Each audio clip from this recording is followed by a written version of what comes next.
raising my butt in readiness for leaping over a deformed section of sidewalk, whilst trying to avoid a crevice or something that shouldn't be there. Anyway, lucky for me, there are copious amounts of white paint plastered on the certain areas so that I can make out these imperfections before I hit them. When I finally get to the overpass at the top of Finn Hill, I have to slow down and put my steed into first gear and climb onto the bridge. There are no sidewalks on the bridge, but there is, or what used to be, a white line, which I presume represents a bike lane or pedestrian lane. Either way, it's the only way for people to cross the overpass.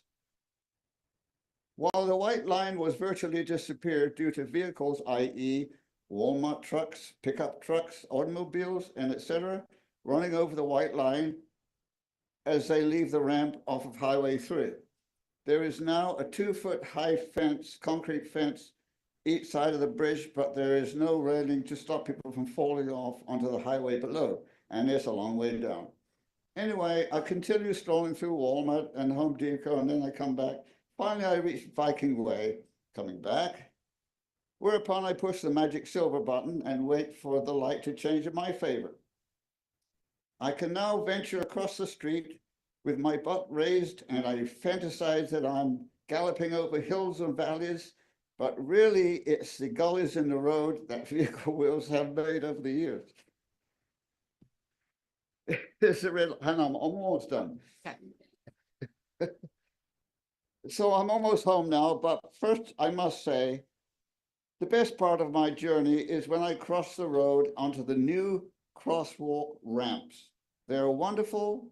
I feel that I'm on cloud 9, and the transition from the blacktop to the sidewalks is beautiful. It's like I'm floating on air. Those guys need a raise, Mayor. Thank you, Mr. It's the Austin. best thing that happened in this town for a long time. Thank you, Mr. Austin. You're welcome.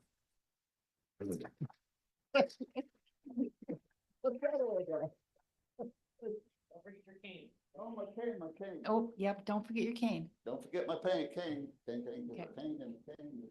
Okay, comments from citizens.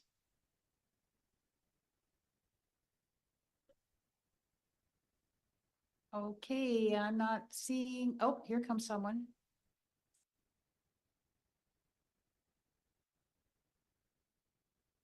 You want a name and what else? State your name for the record and you have 3 minutes. My name is Harlan Harris. I am a member of the Poulsbo Rotary Club. And you opened the meeting talking about how Poulsbo is a place where we all get a chance to be all of whom we want to be and choose to be and can be, and that you're a place where you affirm that. Well, I know that for many of us in the room, the one thing that we want to be when we grow up is artists Morrow.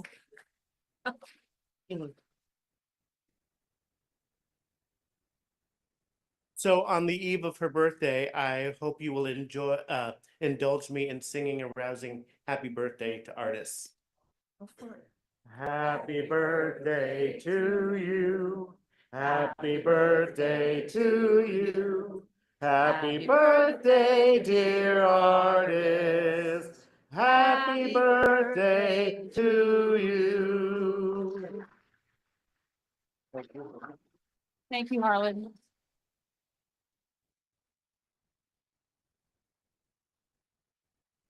Comments from citizens.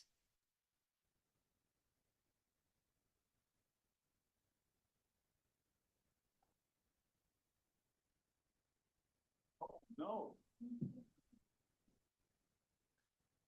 Hi, I'm Yves Paulet, and I am part of Rainbow Crew Northwest, which serves to connect the queer and regular communities of the Clallam, Jefferson, and Kitsap counties. And I want to thank you all, because I understand you're going to be voting on the pride flags on Front Street. And I want to thank you for starting the meeting with the Pledge of Allegiance. Because as much as people talk about what is woke and what is DEI, I'll tell you that DEI is just a really awkward way of saying with liberty and justice for all. You know, I wish that that's what we were using. I think the problem with DEI is that some people don't think it includes them. Well, let's start saying liberty and justice for all. And I want to thank you all very much.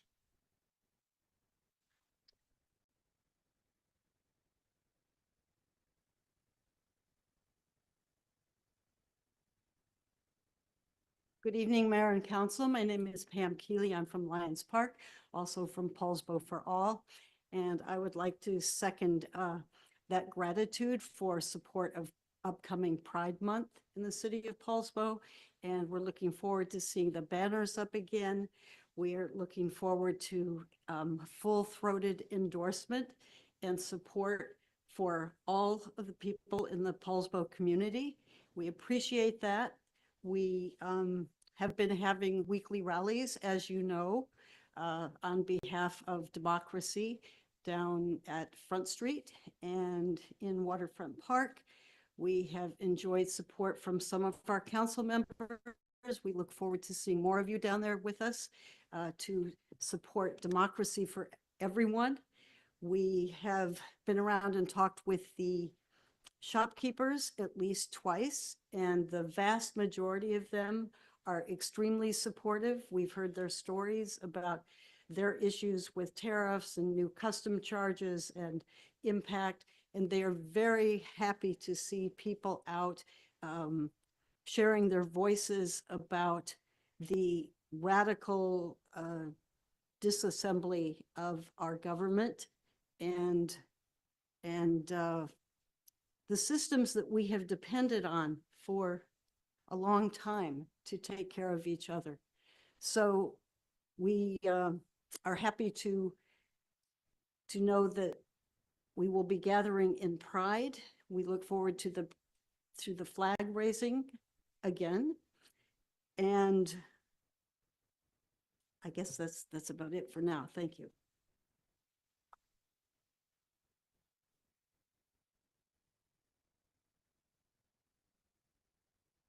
Comments from citizens?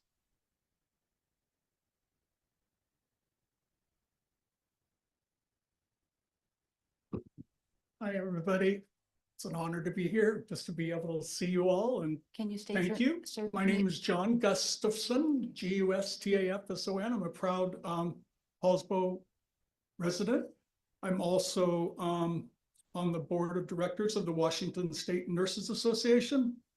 I'm also helping a lot of different things throughout the community. But I can tell you that I was here last year with the pride flag banners and requests. I mean, I saw what people were doing. And unfortunately, when people cut those, it hit my heart.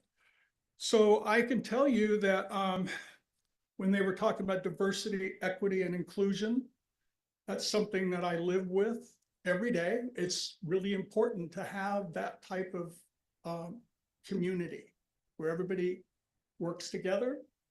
People are kind to each other. They're supportive of things such as Pride Month, really powerful. And last year, everybody did a good job, and it was beautiful. So from that, I just wanted to share what I feel, and I work with that every day, and I want to help with the inclusivity of our community. It's really important. Thank you very much. Thank you.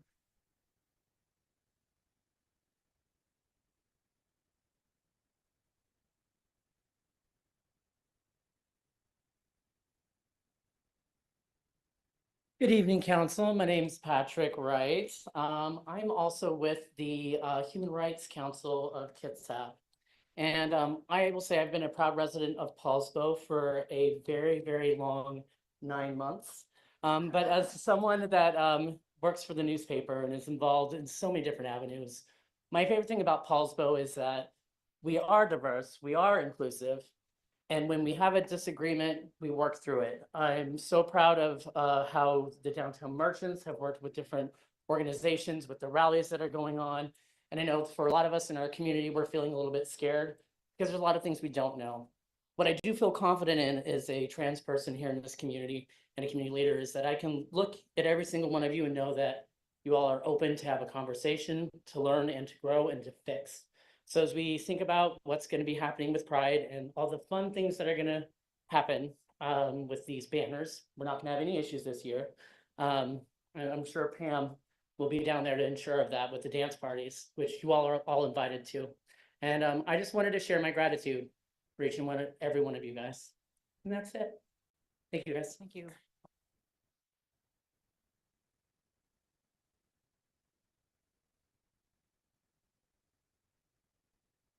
Okay, I'm not seeing anyone else coming to the podium, so last call for public comments. Seeing none, we're going to move on with our agenda. The next is mayor's reports and council comments. Mr. McVeigh, how are you this evening? I'm very good, Mayor. Thank you for asking. It's great. Thanks so many of you for coming down this evening. It's great to see so many Poulsbo Rotarians here to support Artis Morrow. I have a brief story to tell about Artis a little bit later when we honor her. It's great to see so many members of Poulsbo Pride here tonight. Thank you for joining us. Other than that, I'm going to save the rest of my comments until we get to the agenda. Thank you, Mayor. Thank you. Mr. Eckert? Hey, good evening. Thank you everyone for speaking. Always like to see a room full. Attended a couple of Representative Nance's town halls this past weekend. And it's very interesting. I like to go when he has them in multiple places to hear the differences in the different communities and what they talk to our representatives about. And so I went to Bremerton and then also here in our city hall. And it was amazing that other than one individual who came to both and asked the same question, there was virtually zero overlap in what the two communities talked to them about. And we're not that far apart. We're not, there's things we're all concerned about, but again, almost no overlap in what folks talk to our rep about. So I like that. I like to hear that kind of civic engagement, and I think he does too. I'm going to get ahead of myself and assume that we're going to approve the banners tonight, because I think we will, and I don't think that's even a question. It was brought up about what happened last year, and I'm just going to say that folks in the community, if you don't agree with the banners, that's your right, but leave them alone. I know the way that the city adopted the resolution about public speech, anyone can come to any one of us and ask to have something flown, some kind of a banner of free speech. I know I've had zero requests. So I don't think we're leaving anybody out. I think we're representing members of our community that have asked to be represented. I've engaged in talks with Suquamish. We haven't got to a point where we can fly banners for Suquamish yet. We're still working on that. But again, if you don't like it, you don't agree, that's your right. But leave them alone. You don't have to. They're not going to hurt you. They're not going to affect you. Just drive on by. Okay, that's all I'm going to say on that. Thank you, Mr. Eckert. Mr. Tabor, go ahead. Good evening, council. Thank you all for coming. It's amazing and exciting and great to see our community show up to these meetings for a myriad of reasons. Really proud of our community. And just for me, one update, next council meeting. So next Wednesday, I'll be at Cafe Casina at 3:30 if anybody wants to come talk about anything. So 3:30 to 4:30, I'll be there to talk about parking, rent, housing, anything. So just putting that out there, and then I'll save the rest of my comments for the workshop. Thanks, Doug. Ms. Crowe?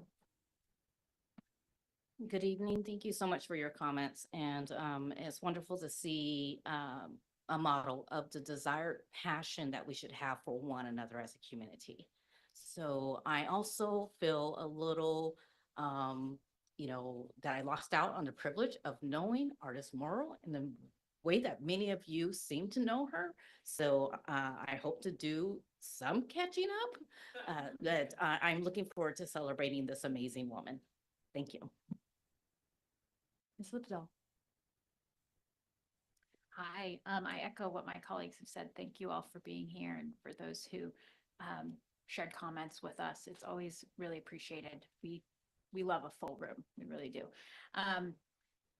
I originally met Artis when I was a barista at Starbucks, and she came in every day, and I made her coffee for years in a row, and I knew way back then how amazing she was. So none of this is surprising, and I'm just so thrilled that she's still here and has continued to do all of this important work.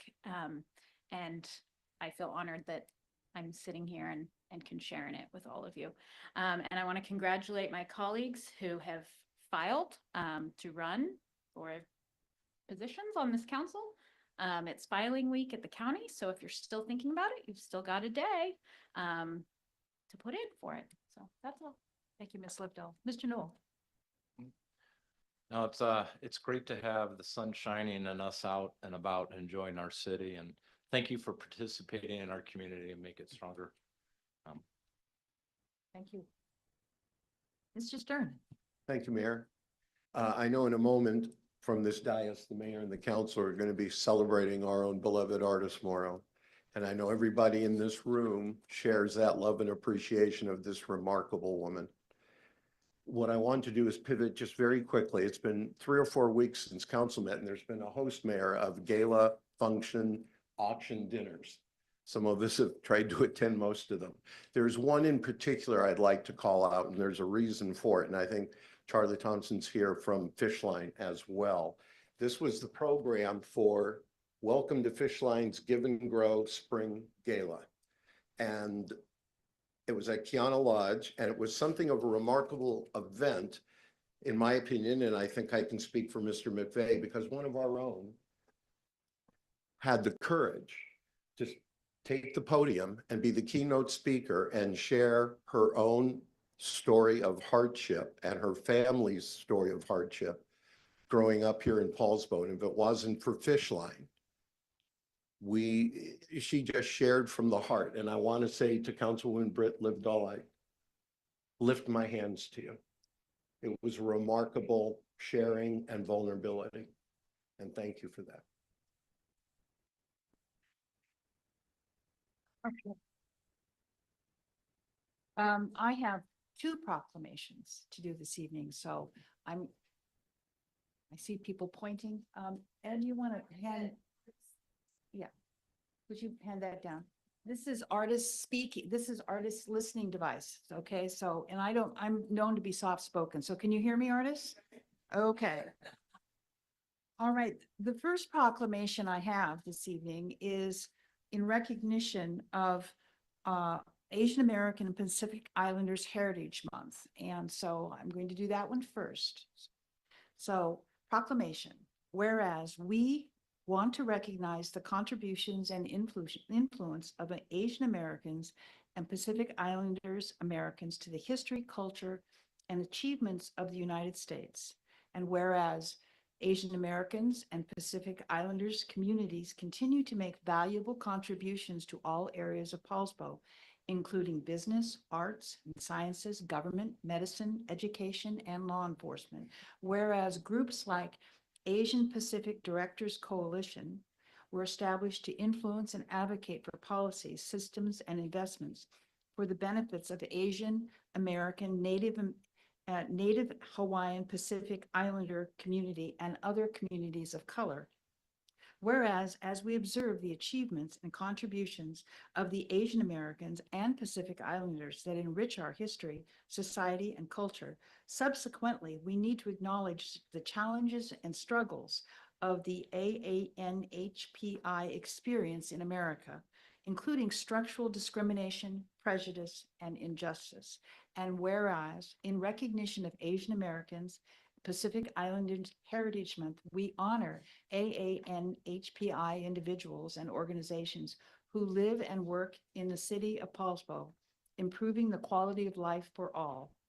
Now, therefore, I, Rebecca Erickson, Mayor of the City of Poulsbo, Washington, do hereby proclaim the month of May as Asian American and Pacific Islander Heritage Month in the city of Poulsbo, and encourage all citizens to join me in recognizing this important initiative. This is for our Asian Americans and Pacific Islanders. So now, Artis, this is for you. Can you hear me? Are you ready? Okay. This is a proclamation honoring artist Jensen Morrow with celebrating the remarkable milestone of her 100th birthday, a century marked by life of deep purpose and extraordinary service. And whereas artist Jensen Morrow lived through the hardscrabble years of the Great Depression and World War II, during which time she married Bert Morrow and raised 2 sons. Her dedication to family soon extended into community engagement, beginning with her work on the executive committee of the Boy Scouts of America for Alaska, Montana, and Washington State. And whereas artist's commitment to public service only grew stronger over the years. She served as PTA president and legislative chair, was a member of the chair of the North Kitsap School District Board, where she was instrumental in founding Poulsbo's original Marine Science Center, and went on to serve as Kingston's Port Commissioner, as well as president of numerous civic clubs and community organizations.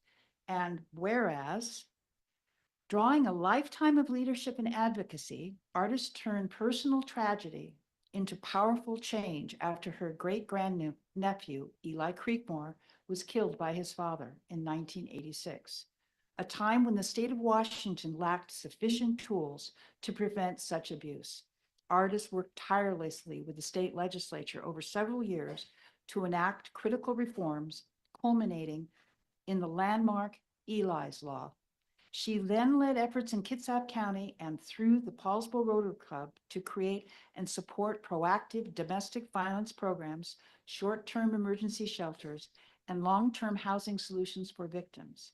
And whereas, in recognition of her tireless advocacy and transformative impact, artist Jensen Morrow has received numerous awards, including the 2002 Poulsbo Chamber of Commerce Person of the Year Award, the 2003 YWCA of Kitsap County Women of Achievement Award, and the prestigious 2006 Washington State City Club President Jefferson Award.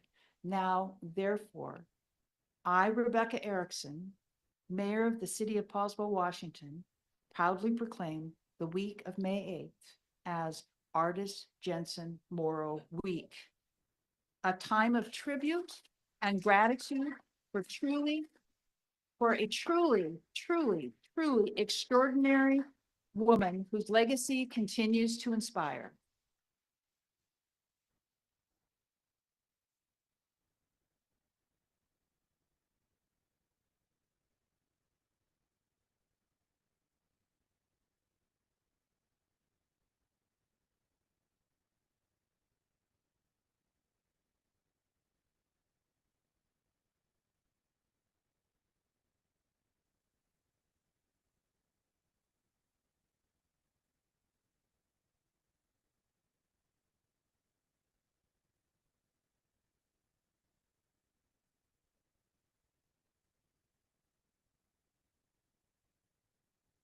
And I have one other thing for you. First of all, I'll give you that back, or maybe I'll, could you hold it? Okay. This is a plaque, and it says, Artist Morrow, on your 100th birthday, a key to our hearts with gratitude, appreciation, and gratitude. Thank you, artists, for everything. You're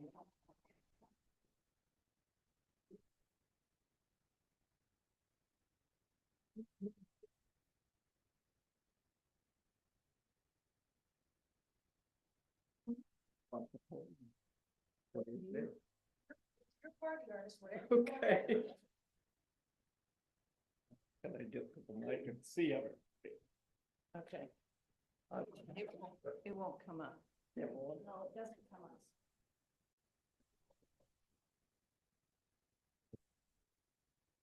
Yeah, that would be better. sure.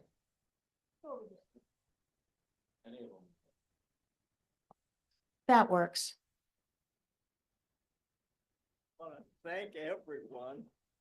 It's such a surprise. A surprise I lived this long for one thing.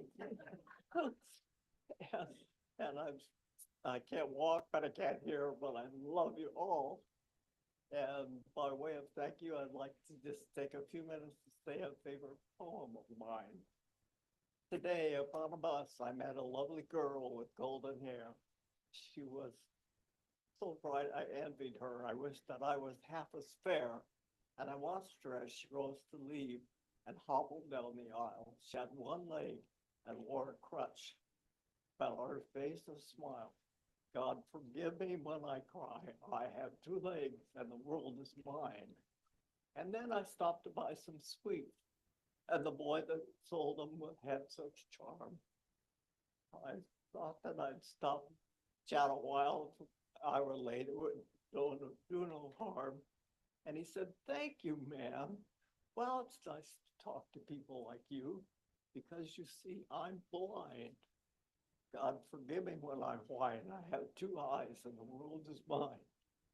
And then I stopped to watch some kids at play.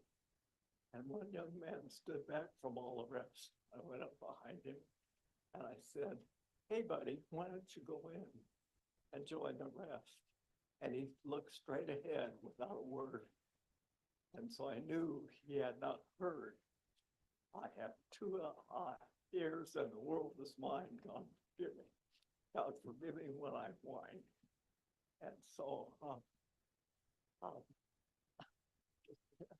now, anyway, I'm so blessed indeed. So God forgive me when I whine. And if I have done anything while I'm here, I hope that I've made a difference in the life of a child. Thank you.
I guess while we're in interim adjustment here, I'll add a quick comment.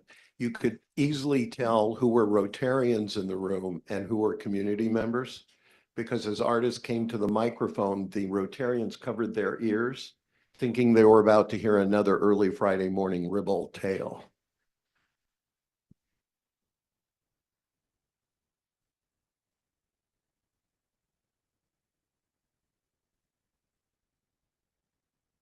Okay, I think is it okay to move along with this? I want to call your attention to your teal folders too, folks. There's some communications from our citizens that you should receive and you can read at your discretion. And with that, we are going to move on to board and commission and outside agency reports. I have a bunch of things that that I need to report on, but I would rather do it when we're at the workshop, if you don't mind. Does anyone else have any board and commission and outside agency reports? Mr. Stern. Just to report to my colleagues, because I represent them on the Kitsap Regional Coordinating Council. It met yesterday afternoon in Bremerton. I think the key takeaway was the formal adoption of the accessory dwelling unit preset plans that our own Heather Wright was instrumental in writing for the 4 cities and the county, and that they're going to be shortly available for the public to pick up reduced cost, streamlined permitting, small housing to help with our affordable housing situation, Mayor. So just to note that for the record. Thank you, Mr. Stern.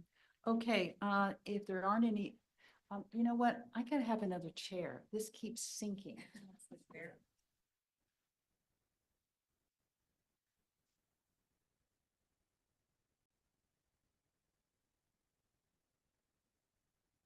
And while she does that, I'm assuming we haven't heard back from Suquamish about scheduling our ad hoc with them.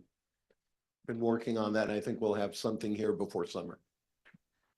Yeah, I was reading that proclamation for artists and I was sinking into the carpet. Very, very disturbing. Okay, with that, if no more border commission reports, okay, then we're gonna move on. There is no consent agenda tonight, so we're gonna move on to the business agenda. And the first is the Pride Flag banner display and request, and this is Britt Lifdahl. Can you go ahead and talk about this? And because I don't think Mike's here tonight, is he?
Brooks, do you want to help me share this real quick?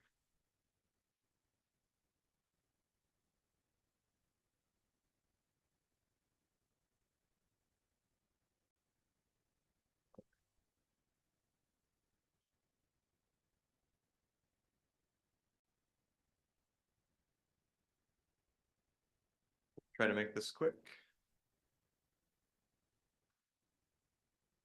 So this is for the Lindvig Pump Station contract award.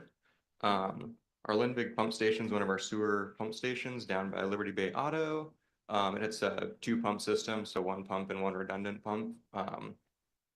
And for a few months now, one of the VFDs has been burned out, so it's only been operating on 1 pump, which is not what we want for a sewer pump station, so it's pretty critical that we get this fixed. We believed it was the variable frequency drive, which is 20+ years old. The other one was replaced within the last 4 or 5 years. But we hired electrical contractor parametrics to kind of suss out and confirm that the VFD was the issue so that we could put a project out there and replace the right component, not the wrong component. Just a little bit of background for you. Our estimate was about $100,000 and we had 1 bidder. We put this out on the small works roster to a couple of local contractors. Bainbridge Island Electric came in with a bid of about $85,000. And so we feel pretty confident in awarding that to them. The budget for the project, we were intending to fund this from the $75,000 annual pump station fund that we identified, but that was missed in the budget for last year, and we were going to add it as part of the mid-year adjustment. So a budget amendment is necessary to totally cover the cost of this work. So the $75,000 intended to be in part of the budget, and then a $60,000 additional budget, total $135,000 from the sewer fund. Important to do, and entertain any questions and a motion. Go ahead, Mr. Tabor. Thank you for presenting on this. Just out of curiosity, what would happen if both pumps failed? Public Works would bring down a trash pump and connect it to the sewer lift station. And it's noisy, requires a generator to operate. Not super easy to get in there. Much easier to keep the pumps running. So we have a redundancy for our backup, but it's not ideal. Thank you. Mr. McVeigh. This sort of reminds me, I was out of town for several days and I read about the latest sewage spill we had in Liberty Bay. You know, the health department's great about notifying us when those happen, but it never says anything about what the cause was. So do we know what the cause of that was? Maybe Charlie has more information, but it was definitely in the county, and people were pretty upset. I think it has something to do with their construction project. Charlie, do you have a little more information? Yeah, so it was kind of the last step of the Johnson and Norham project, which is down in Lamolo. It's the county-led project that the city's paying for. And one of the last steps was to kind of flush out the line and pig it. And my understanding is that a valve was closed or opened, and it kind of was an operator error, and there was an overflow because of that. So, okay. Thank you. I'm sorry, it has nothing to do with what you're presenting, but I have a question about the sewage spill. I'm assuming there's a fine for that? Or, oh, okay. All right, that's okay. I'll connect offline. Just curious. I'm not sure. As I said online, no one wants a sewer spill, okay? It was a mistake, accident, something broke, something happened. We try everything in our power to keep the sewage in the pipes and not in the bay. So it's very unfortunate, and that's one of the reasons why this is important. This thing needs to be fixed. It needs to be fixed now, and it is over our limits without a budget amendment, without council approval. So, okay. I think one of the other things with just like sewer systems is when you're switching from one system to a new system, that's kind of when issues occur and when things happen. So when they're running and operating, generally nothing happens. So. Okay, any more questions for Charlie? Yeah, I do want to make a smart comment about this is what happens when people leave us and go to the county, but be nice. I know, I'm going to be nice. I'm assuming this is, when it comes to sewer projects, this is actually fairly cheap in terms of cost, but I'm assuming there's no budget implications. This fits in with what we planned for. Yeah, we'd set aside $75,000 annually for exactly these types of things, kind of upgrades to equipment that is aged out. So, yeah. Okay, thank you. I'd entertain a motion if there's anything. Yeah, I'll be happy to make a motion, Mayor. Okay, Move to award contract for Lindvig Pump Station Upgrade Project to Bainbridge Island Electric in the amount of $85,447.46, and authorize the mayor to sign on behalf of the city, and authorize the mayor to sign change orders up to $10,000, and move to approve budget amendment number 25-0204 in the amount of $135,000. Second. motion and a second. Any more questions or conversation? Seeing and hearing none. Mr. McVeigh? McVeigh, aye. Packard, aye. Tabor, aye. Pro, I lived all that. Newell, aye. Stern, aye. Thank you, council. And I want to say that I'm really appreciative of the county project. They're doing really good work. At least that's my understanding. I think Charlie and Josh are here and they will substantiate that. And they are our important partners. So, and I'm not just saying that because Christine and staff is in the room. I mean it. Okay. They've been very, very good partners. So, okay. On to the 8th Avenue Realignment Safety and Transit Study Grant Acceptance. This is Josh. Good evening. 1 second here and I will share.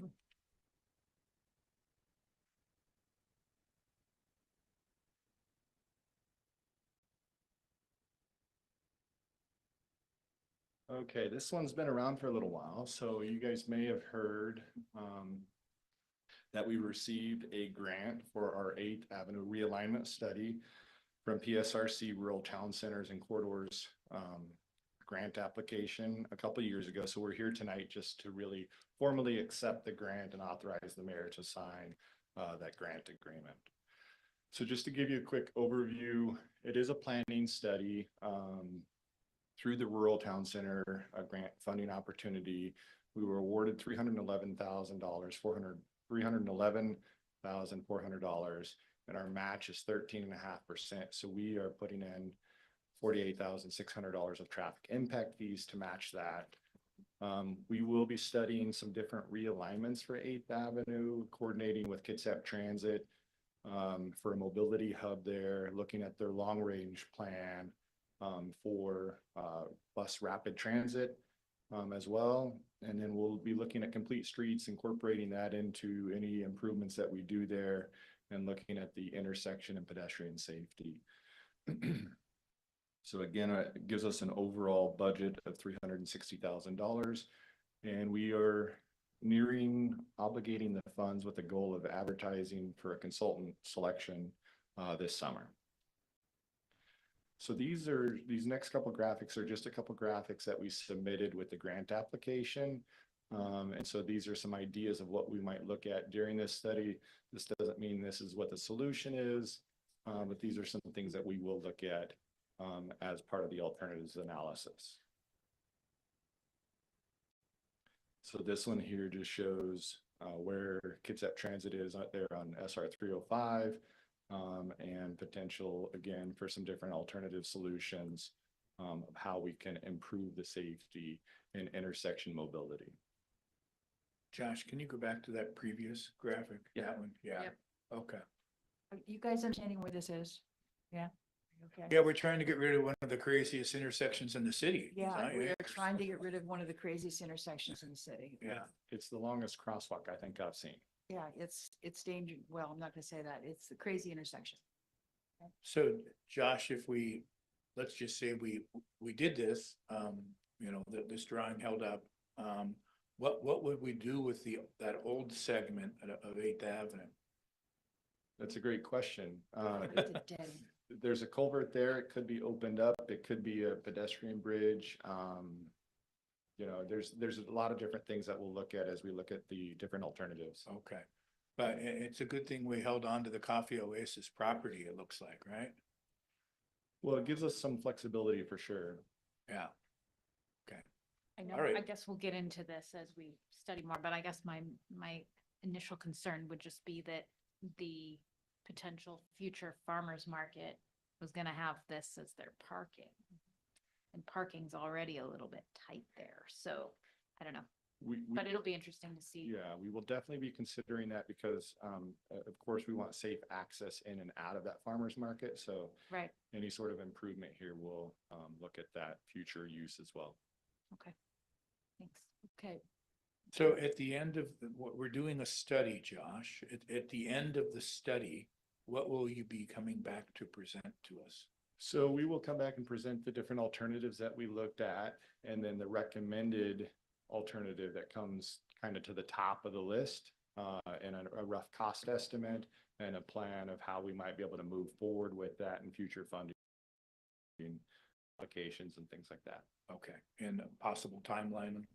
Right, thank you very much. okay, we have Mr. Stern and then Mr. Eckert and then Pam. Thank you, Josh. I was not part of the Complete Streets Committee work, and I appreciate everyone involved with that. This is more general, but I'll ask it because the question's before us. We identify pedestrian safety. It's in the title of the grant. Being a bicyclist myself and trying to navigate the city, it gets problematic in places, both the corridors for it and the visibility thereof. As we do these kinds of improvement projects, not just here at 8th, but in others, can you just briefly share with us how bicycling multimodal is worked into it, or how we're approaching that aspect? Just to clarify, are you referring to a roundabout in particular, or just in general as a whole? In general. So, I mean, as part of the Complete Streets, we did look at active users, active transportation for all modes of travel. And so any project going forward does take that into consideration. And how do we accommodate all those users? Also, which do we want to prioritize as, let's say, for example, a bike route? Do we want every street to be a bike route, or do we want to pick the streets that we want to improve and enhance for those bike routes? And that's what we looked at as part of the Complete Streets, to identify the different routes to kind of make our primary focus. Thank you, Josh. Okay, Mr. Eckert and then Ms. Crowe. Yeah, one of the things we looked at is trying to find a good solid bike route on the east side of the city to take you down the hill and across 305. And we didn't really find a clear winner that kind of came out. So it's going to have to be a compilation of choices. And yeah, Britt's concern, I kind of thought of that as well, because just a couple of weeks ago when the farmer's market relocated for the one weekend to the other side of the lot at Gateway, and they used Public Works parking as kind of their primary parking for that day, it highlighted the concerns about this intersection to me, because they had to have flaggers out to get people across, and it was a little rough. So I like that we're looking at that area again. My question was gonna be, I know, like you said, we do have work around the culvert there. So tying the two studies in, and then the area that's the yellow area to the right of where the red ends, kind of as we get up to 305, which of the two studies, or is it going to be a combo effort? Like, which one's going to be the more appropriate one to look at that part? Because I think there's some restriction there now, but if we cut off the road that exists now, we might be able to widen, and that gets into some of the safety issues that Ed's talking about. But I don't know which is the appropriate one to be looking at that, because there is hard stops to that side, the sides of the roads now. I know we're getting detailed, but that's a lot of work to change that part of the road, I know, because of the culvert. So is the culvert the better study project for that? Is this the better project for it? Or should it be a joint effort to get And this? that's why he's the engineer. Yeah. Okay, Yeah, I'm just, that's why he will do the balancing act, so. yeah. Yeah, so just to maybe speak to that just a little bit. So we are just getting going on the culvert analysis and design. And so the timing of this is great, so that we can try to provide some sort of overlap and coordination between the two efforts, so that we don't design something that's not forward compatible with any solution that we want to do with this. Either way, we know that the culvert needs to be replaced with a fish-friendly culvert. And so, you know, that's what'll come out of the culvert design. And then as we move forward with this study, we will look at how that impacts that area as well. All right. Okay, so it sounds like it's going to be a combined. Well, two separate contracts, but we will be coordinating as we go forward, yeah. Okay, I have Ms. Crowe and then Mr. McVeigh. In reference to pedestrian safety and where that crosswalk to eternity is at, I just am curious if there's gonna be maybe some revisions in reference to that crosswalk, or if there are pedestrian singles a part of the plan, or is too early to tell on that? Well, it's too early to tell what the solution will be, but I'm positive that there will be a change in the pedestrian route right there to enhance that crossing. Okay, and then Mr. McVeigh. Thanks, Mayor. Josh, if any redesign we do follows approximately your drawing here, it looks like we would be needing to demolish 2 to 3 homes. Is that right? Do we own those homes? Well, I mean, we're getting a little ahead of ourselves. because, Okay. I mean, we haven't done the survey and this is, you know, as cartoony as you can get. All right. So Who owns those homes that are in the those are picture? privately owned homes. Those are privately owned homes. Okay. Haven't gotten there yet. This is more schematic. This is like, Well, You know what I we can do. understand, but okay, thank you. Yes. all right. I think we need the study. We demonstrates that we do need the study. So, this is the motion. Would anybody like to make a motion? Go ahead, Pam. Move to accept the $311,400 in PSRC Puget Sound Regional Council grant funding, authorizing the mayor to sign the grant agreement on behalf of the city. Second. Okay, we have a motion and a second. Any further questions or conversation? Seeing and hearing none, Mr. McVeigh. McVeigh, aye. Eckert, aye. Paper, aye. Crow, I. Lived I. Mill, aye. Stern, aye. Thank you, council. Now on to the final business item, which is the Knoll Road Segment Consultant Contract Supplement, and this is Josh again. Yes, thank you. So you guys may have heard the good news that we have started construction on our Knoll Road North segment. So we're excited to have that underway. We just started this week, actually. So part of any construction project, we need to have materials testing to go out there and test the dirt or the rock and things like that. And so that's what we're here tonight, is to add on that supplement for our consultant. So just to really quickly highlight the project, I won't go into too much detail, but this is the area between Knoll Messford intersection north to Lincoln along Lingonette and Maranatha in the Keepas Pond area, and then a small segment of shared use path connection down near Poulsbo Elementary School on Knoll Road. Those are really big boxes. They are a little big. Okay, yes, I was gonna yes. say, just took half my property, but go ahead. I don't see any of Andre's bright green lines on that map, and I appreciate that, John. Right. So just to capture the schedule really quick, we did hold a community meeting on April 17th to talk about the construction as it was getting ready to gear up and start, and answer any questions and concerns about some of the construction impacts and sequencing and things like that. So as I mentioned, they have started this week. Next week, we'll start to see some of the clearing and grubbing. And then the following week, we'll actually start to see some pavement removal. They're starting down near the Poulsbo Elementary School in order to prep to do the work once school gets out for the sidewalk work on their property. We do anticipate construction to be complete in the summer of 2026. So again, this is just for the materials testing piece that we're looking to add to the parametrics contract. They are looking to sub and hire Otto Rosenau and Associates to do the materials testing. It comes out to $141,000. And as I mentioned, they will be doing our compaction testing, our aggregate testing, any concrete testing, and some additional materials testing that's needed for the project. And those are required for us to ensure that the contractor is meeting the contract specifications and the WSDOT standards. And just a reminder, our construction estimate is in the $11 million range. So with this supplement, it would bring parametrics Construction support contract total to $887,000 and some change. And this is currently in our budget, and so no budget amendment would be required. With that, I'd entertain any questions. Mr. Tabor, I'll go ahead and make a motion. go ahead.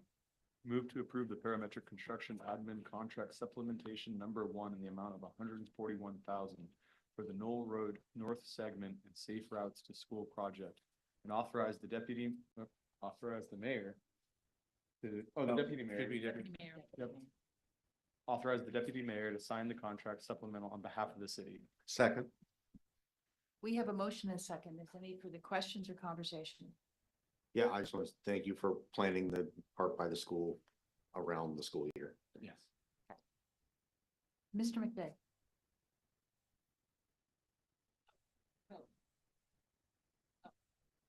Okay, we have a motion and a second, correct? Yeah. Yeah, okay. Do you have a question? I do have a question, but it's not related to this action. If I could reserve that for a quick question after we pass the motion. Okay. Related, Mayor. All right. Then motion and second. Mr. McVeigh? McVeigh, aye. Eckert, aye. Favor aye. Pro I. Lived all I. Newell, aye. Stern, aye.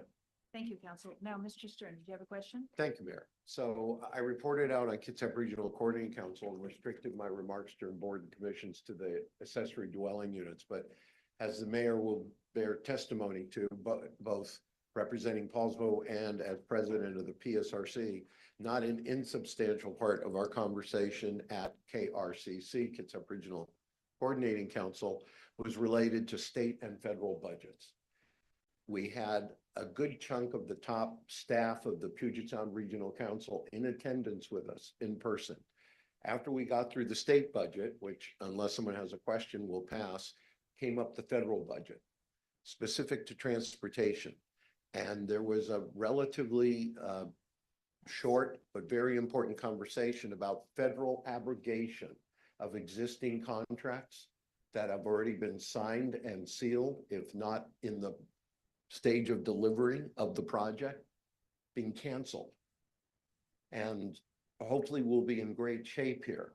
But whether it was Bremerton or Port Orchard or Poulsbo, we asked the question generally, what if we're involved in a federal transportation oriented or involved project, which phase 2 and phase 3 are, and we're implementing it in good faith and the federal government abrogates the contract?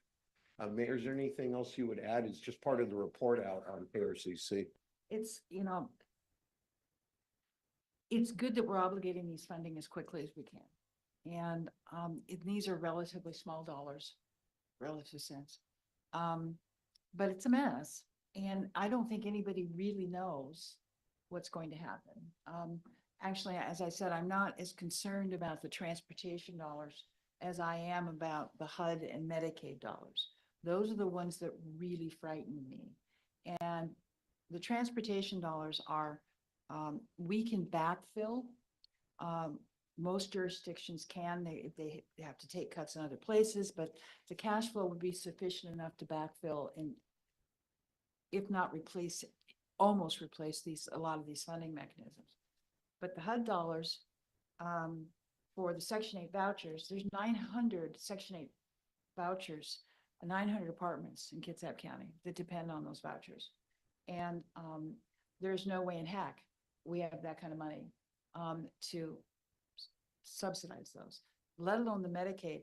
Medicaid in the Washington State is AppleCare. Anybody on AppleCare, you're on Medicaid. Okay, so those are things I'm more worried about. This, while is a lot of money to us, it's a drop in the bucket compared to what we're really dealing with. So I'm sorry, I can't be friendly about this. I can't be optimistic. It worries me. It really does. If I may turn to Diane, it was a lot of federal expertise. We were hearing of projects that were being canceled midstream. What are you hearing, Diane? Is there anything else in the field? Is it coming more nationally at this point on these federal transportation contracts? I had a meeting with the Public Works Directors of Washington State a week ago. There was only one project that had lost funding, and it was actually state funding that was swept. It wasn't at the federal level. And that's in the world of transportation. I think the concerns were more in the world of human services. Yes. So, Yeah, it's not, the transportation dollars aren't nearly as I think in jeopardy as are the human service dollars. So, trust me, we will let you know if we hear anything other than that, okay? Okay, that's our last business agenda. You guys want to take 5 minutes, 10 minutes? Yes. We'll rejoin at 6:20, 10 minutes.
We got one more minute. One more minute.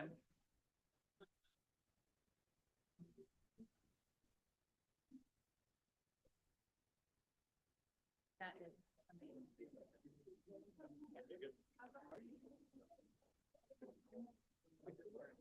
All right.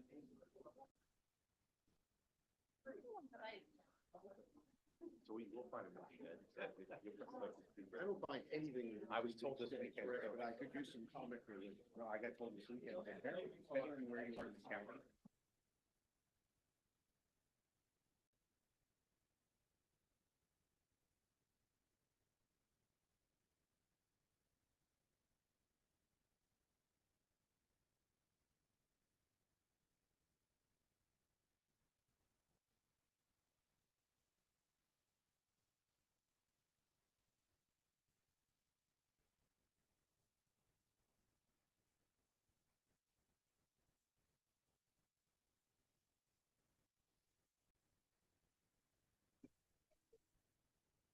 Okay, guys, let's start settling down and move along here.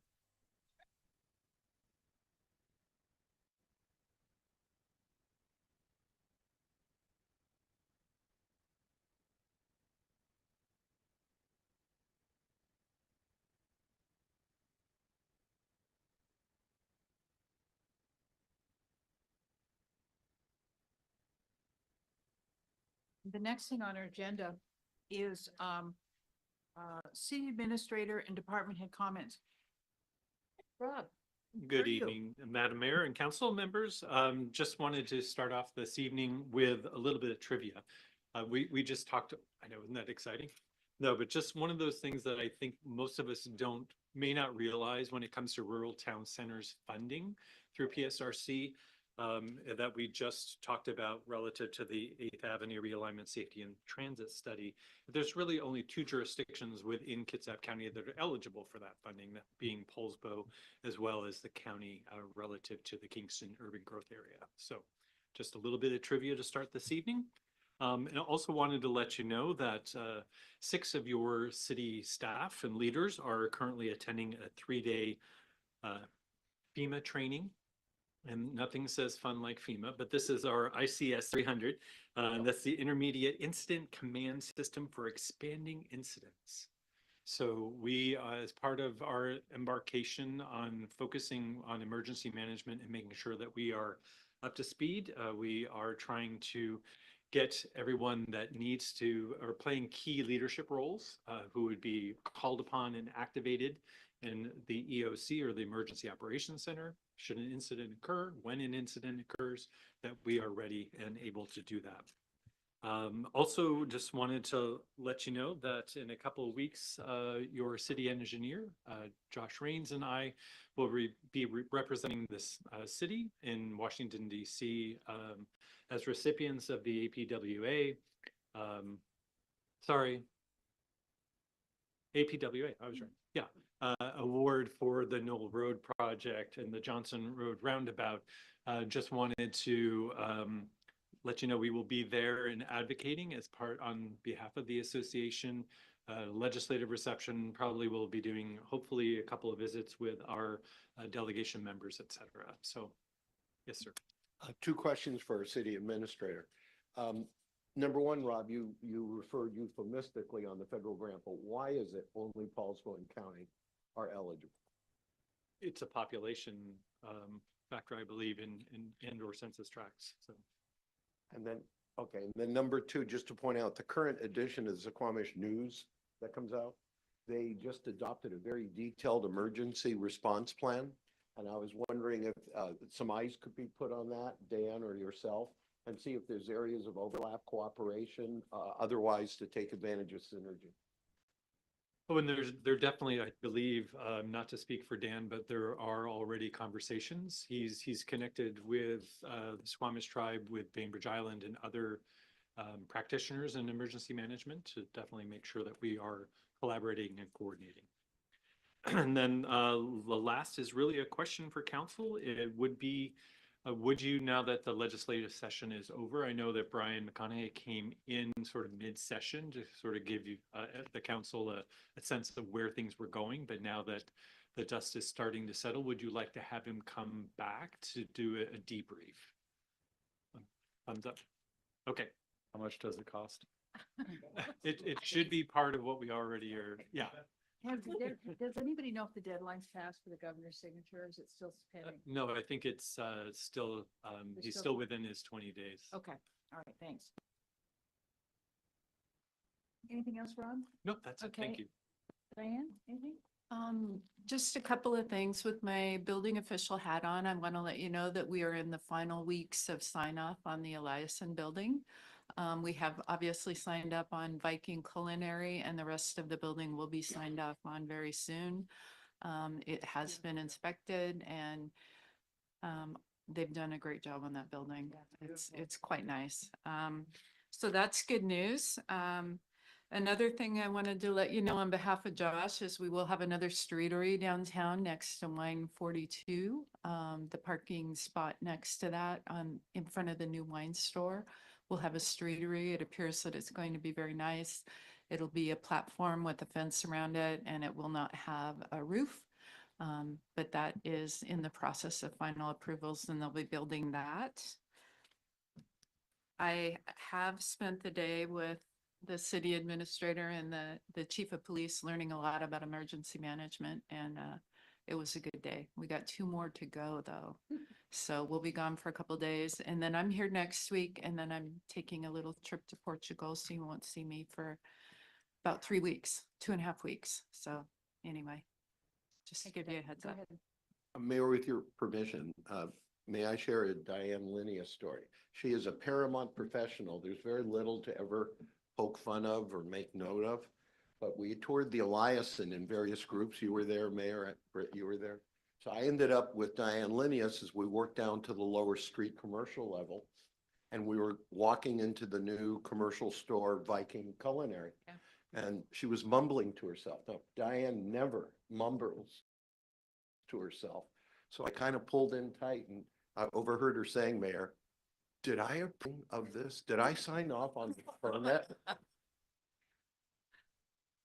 Welcome to. I'm sorry, it's true, Yeah. but we had a lot of conversations, and I leaned over to Faye and said, did I actually sign that? She assured me that I had. She knows better than I do. Yeah, welcome to the rapidity of city government. Sometimes you have to ask those questions, like, did I do this? Yeah, been there. Deb, go ahead. Just, good evening. Just want to let you know that our financial statements have been submitted to the state auditor, and so those are in draft form. They have started our state audit. We did reach the level of requiring a single audit, which is the federal audit for grants. That level is 750,000, and so we had some pass-through grants that did that. And on the other note is we just did receive notification from Government Finance Officers Association that we received the budget award this year with a special recognition for the capital program.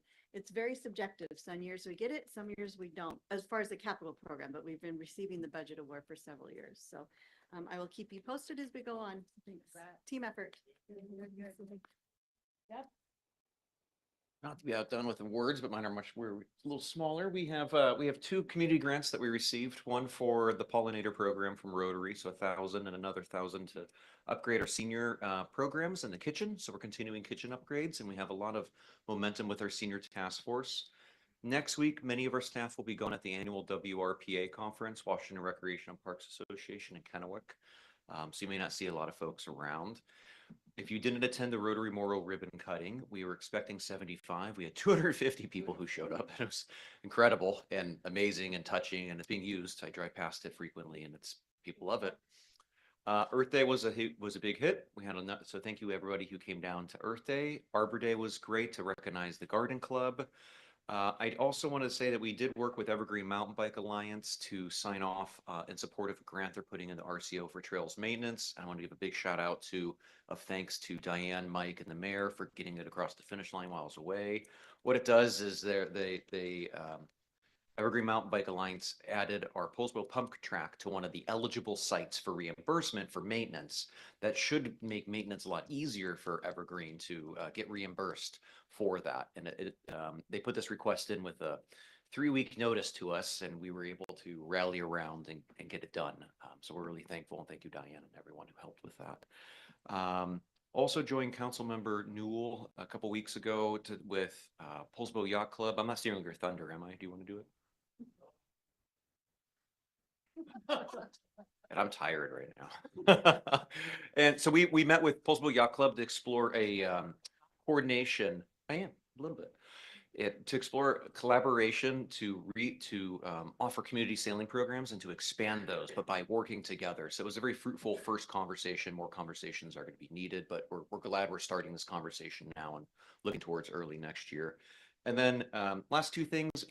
If it's not on your calendar, the ribbon cutting for Play for All is this Saturday at 10 a.m. So please put that on your calendars.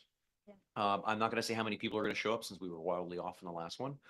And a very big thank you to Public Works, especially Josh Jones. He put together office renovation for our growing team of recreation specialists. So now we have a place to put our specialists. Those are our casual labor folks who do gymnastics, or they focus on sports, or they focus on fitness and health and wellness.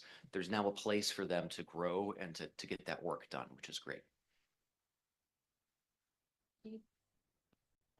Hello, Mayor, Council. I just wanted to make you aware of a decision that I made that will affect Viking Fest that you may hear about. Some folks may not appreciate it, but in concerns for public safety and recent events that have occurred at other public gatherings, I made the decision that we need to make hard road closures on Front Street from Sunset to 3rd, Friday evening from 4 p.m. till Sunday, 7 p.m. We'll keep that street closed for that entire time. In the past, we've opened it and closed it and opened it and closed it. But with the number of pedestrians and the soft target that presents for folks that have ill intent, it just is not something that we can do. So if people are angry, my decision, that's what we're going to do. Any questions for the chief on that? I think I totally support you. It's Yeah. safety first every time. Mr. Eckert, what? Yeah, I just, from my prior career background and it comes to events like that, I think that's the absolute right call, chief. That's the best way to make everybody safe. Who's next? Anything? Just a couple things. I want to talk about the community meeting on the 17th with the kickoff from Knoll to Maranalco was really well done. Josh. Where are you, Josh? There you are. Okay, we're starting Knoll North, is what I'm saying. It's going to start proceeding forward, and that is from Messford, okay, all the way to Lincoln, that whole length. And there was a large community meeting on the 17th. It was well attended, and our engineering staff did a really good job. Also on the 17th, I was honored to go to the Suquamish Elementary with North Kitsap School District and cut a ribbon at their new gym, which was part of their levy last, which was a lot of fun. Jeff talked about Earth Day on the Rotary Memorial ribbon cutting, which was amazing. It was very cool. There was a large community meeting on the 21st where a new development is coming in called the Pinnacle. And we filled the fire station. It was filled with people. This is a large property on 305 as you're between Baywatch and Johnson Parkway. It's a big, very large acreage going up the hill. A new development that was doing their mandatory community outreach. Had some pretty unhappy people at the meeting. And so I'm hoping they're going to go back and sharpen their pencils a little bit and make a little better job of the presentation or the neighborhood itself. But So go ahead. with relation to that specific item, traffic concerns, we spend a lot of effort to make Knoll Road and the roundabout down there, Johnson Parkway, to support development on that side. I think all of us, and I think you made comments to the fact that the connection to Baywatch presents an opportunity to dump a lot of traffic into an intersection that's got challenged sightlines even on a good day today. How can we or the public participate, since that is a state, it's 305, where are those opportunities for us to express concern and affect the design if that does dump into Baywatch, which subsequently would be dumping a lot of traffic into Baywatch and 305?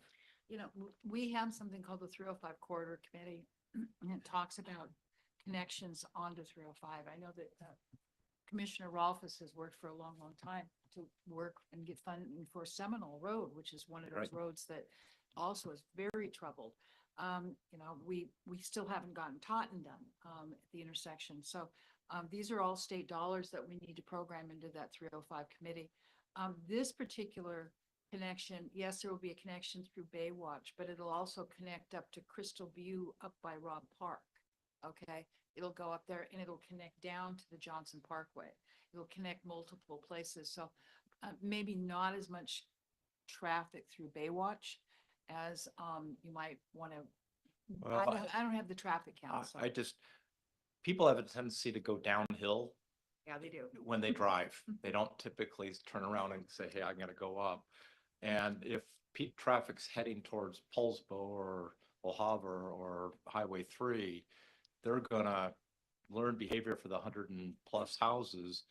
You know, there is truly quite a bit of potential impact there. I get it with the legacy roads, the Tottens, the Seminoles, but here's one where, as part of the planning process, working with the state and the county, what can we do in our role as government to help, you know, drive to a safe solution that works for our community? I guess I'm not an engineer, okay, but I think that we need to do more right in, right outs and no left-hand turns for one thing. yeah, I but- think that's at a minimum that should be a right in, right out. Absolutely. So, but stay tuned. This is the first step Diane of that would like to say process. Diane's behind me and she's waiting. Josh could answer the question, but the applicant will do a traffic impact analysis as part of the preliminary plat process. And I think that you'll see that it takes a very close look at where the traffic will be going. And then engineering can evaluate that based on what they provide. And as I said, this is the first step. This is neighborhood meeting. They don't have true design about what they're going to do. Right. This was the first stab. And so, but I wanted you all to be aware of it because I felt it was pretty contentious, didn't you think? It was a pretty contentious meeting. So just so long as you know. Thank you. Yeah, I was gonna say staff did a great job at that meeting, because there was some pretty contentious folks there and had some real concerns. And yeah, it's a really, really loose design right now. One thing that was interesting is there was one family that highlighted a concern currently in Baywatch in that they have kids that get picked up there by the school that because of the current design of Baywatch, the bus can't pull into Baywatch to pick them up. So their kids get picked up on 305. That's where the bus stop is right now. With the connection of the new development, no matter how it plays out, there's the potential that the bus can now pull in to Baywatch, pick the kids up, drive through to the connector and get that bus stop off of 305. So there are definitely challenges there, but there are also there's potentially some opportunities that this could present. It just has to get designed right. But yeah. I really did want to call out staff because there were definitely some folks that came to that meeting. Unhappy and not prepared to be happy. The housing kits app, we're switching gears, housing kits app, we're all very concerned about the HUD vouchers. I think that goes without saying. We don't know yet. We don't know what's going to happen. And so Heather Blau, who's the executive director, is on top of it. She's going to alert everybody as more information becomes available, but may you live in uncertain times. The same thing goes with the Puget Sound Regional Council and federal transportation dollars. We talked a little bit about that, but no one really knows what's going to happen. The uncertainty is extremely expensive and dangerous for people. It's really hard, but until we get a little better guidance, we just don't know. And let's see, we had a beautiful ribbon cutting in Indigo Plum, brand new store on Front Street. It's been terrific. And I think that I had a meeting with Sanjay Bhatt, who is the marketing person for Kitsap Transit.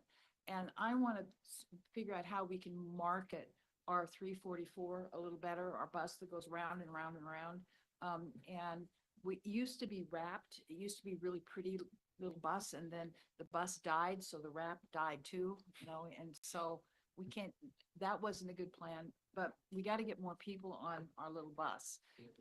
It is the least used route in the whole of Kitsap Transit. And I'm afraid if we don't use it, we will lose it. So stay tuned for that conversation. Good town hall with Greg Nance. He did a great job. That Is there a sponsorship type opportunity to rewrap the bus? Well, the problem with wraps is they're permanent. So if you have any kind of problem with the bus, or the bus needs to be rebuilt, or the bus goes away, you lose the wrap. So it's always a short duration, maybe not a good idea. I'm saying, I mean, you know, if it was something that we could, they, you know, if we were willing to cover it, they would do it to encourage, you know, the use of Poulsbo's route. But I don't know, you know, they also can't move that bus to another route then, because it's decorated for us, but. I think maybe a better opportunity would be for better bus stops that were better marked, the stops themselves with bigger signs, brighter colors, because that's permanent. And, but anyway, I'm working with Sanjay to get some marketing for transit. Go ahead, anything? Yeah, I think having people know that that's a local transit bus, that's not gonna take them to, you know, out of Poulsbo. Is essentially just gonna take them around Poulsbo, and like making that more obvious on the bus stops. And I think I would use it more probably. You know, wonder if we painted all the bus stops really bright orange and teal. That's what their colors are. You know, and put flags on them and stuff. I mean, anything to draw attention to the bus. I'd be interested also if in your discussions with Kitsap Transit, if there was a way to negotiate or at least understand what it would take to make it free. Easy on, easy off. You know, is it a big number or is it a number? I think it'd be warranted for us to at least understand what that would be. Okay, we'll talk about that offline. Yeah. Thanks. Okay, that's all I have. Questions and concerns of the city council. What's going on with you guys? Britt, go ahead. Okay, here's me. I'm taking off my council hat and I'm putting on the HDPA hat. Excuse me, Historic Downtown Poulsbo Association hat as the beautification chair. Here I am. It feels like I was just here.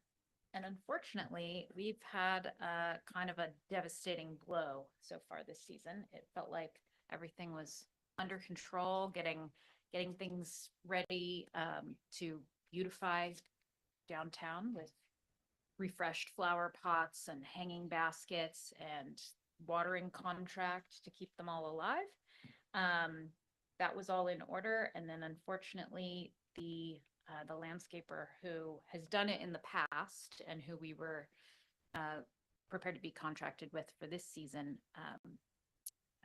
unfortunately reached out and has a serious health issue and will not be able to do it. So we're definitely, you know, keeping him in our thoughts and hoping that everything goes okay. But that means the city is back to watering for us. And unfortunately, that is extremely expensive. It was more expensive last year than the HDPA could really reasonably afford. I mean, it was paid, but the difference was substantial from what we're typically used to paying. Usually we pay $12,000 to $13,000 for a May through September watering schedule. And it's every day. It's one time, 6 or 7 days a week, ideally, to keep everything healthy. We're used to paying, like I said, 12 to 13,000 for the season.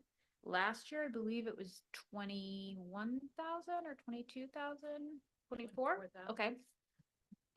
Mike ran the numbers for how they will have to do it through Public Works this season. It will all have to be overtime, and it's looking like the estimate's about 32,000. And that just won't work for the HDPA. I mean, the budget's just not, like, we've talked about this before. Dues are the same as what they were in 1987. And I know that it sounds like, oh, well, increase them, but it's not that simple. And the HDPA is working towards trying to increase dues to what makes sense. But we all know what inflation has done and what costs have done. And $32,000 just to keep the plants alive, not to mention pay for the plants to begin with. Is this an ask? It's an ask. Okay. Yeah, it's Okay. do we want downtown to look nice? I understand there's some concerns around fairness and how it works for the rest of the city. But this is where we are. Go ahead, Gary. So a couple of questions. Imagine. I might be willing to entertain sort of a temporary arrangement. I know Denver and others. Can I wait? Are- I just want to say one thing. Just, Okay. the HDPA is trying to find somebody else to do it. Yes. That's not the city. And I want to Just give them so a you chance know. to do that. Yeah. I just saw some appeals go out Yes. within the last day or two. Right. I can't imagine that if the rate you're proposing to pay is somewhat competitive, that a local landscaper wouldn't want to jump on that for. It takes some specialized equipment. Okay. Which is the issue. Water. So because I'm assuming all the plants are there now, right? So they're gonna die if they're not watered? Almost. I mean, Okay. baskets are there and the annuals. I and might be on order. willing to consider something temporary. My question then would be, well, help me understand, why would Public Works have to charge overtime? Is that just because they're so busy doing other things, or? There's that. They don't have the same person power that they had like last year. Last year, I wish Mike was here, but I can't reiterate Yeah, why exactly. I'd but like some more they don't information have- about that. I It's just, partially the timing. It has to be done early, very early before there's traffic. And it's on the weekends. It's every day. It's every day. So, okay. yeah, It's gotta be every day. All right, that explains it. are there any other questions? I understand this one, these are already bought, and this may not sound like a serious question, but looking forward, is there a reason we keep going with live flowers? I mean, is there something maybe not live that can be looked at in the future to replace, that this doesn't continue to be a problem? No, I mean, not really. No. I mean, is there some other desk or, I know some fake flowers look pretty fake, but there's They others that look pretty better, fake. cause this, a couple years in a row Thing now. is, I mean, yeah, even fake flowers might last a few years before sun damage. They look terrible and they just end up in a landfill. And frankly, I can't abide by that. So. Yeah. Well, they're not even necessarily flowers, if there's some other Right. decoration. It just No, I might be mean, worth the alternative investigating. is we just don't do it. Yeah, Like, that's investigating what it some is. other way to beautify that this doesn't continue to be a problem year after year. Okay, How so- about if I propose, Mayor, that I don't know if we can do a head nod of approval for Public Works to do it for the month of May. So we give HDPA time to try to find a more permanent solution.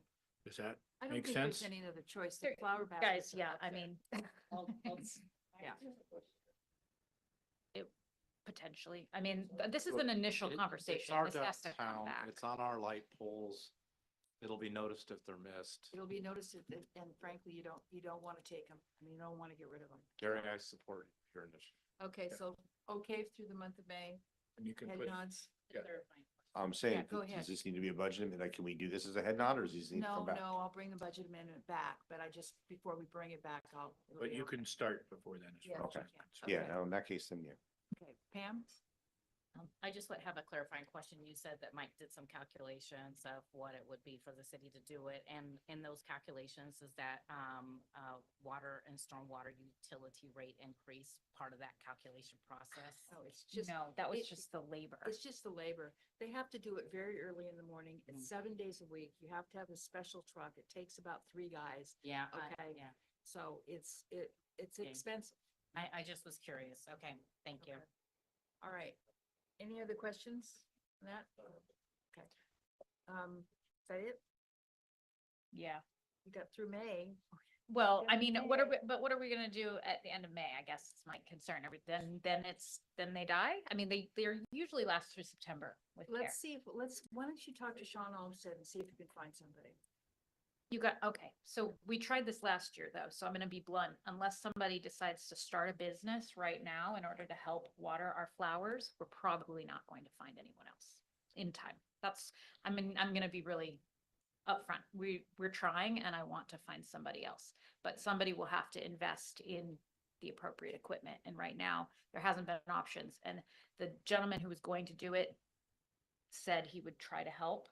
But last year, when we didn't get in on his schedule in time, I asked then, is there anybody else, anyone you can think of? And he didn't know of anybody. So it's problematic. So going forward, we're gonna have to have some serious conversations about what we want our downtown to look like going forward, because it's not sustainable this way. You were next, and then Doug, did you have a question?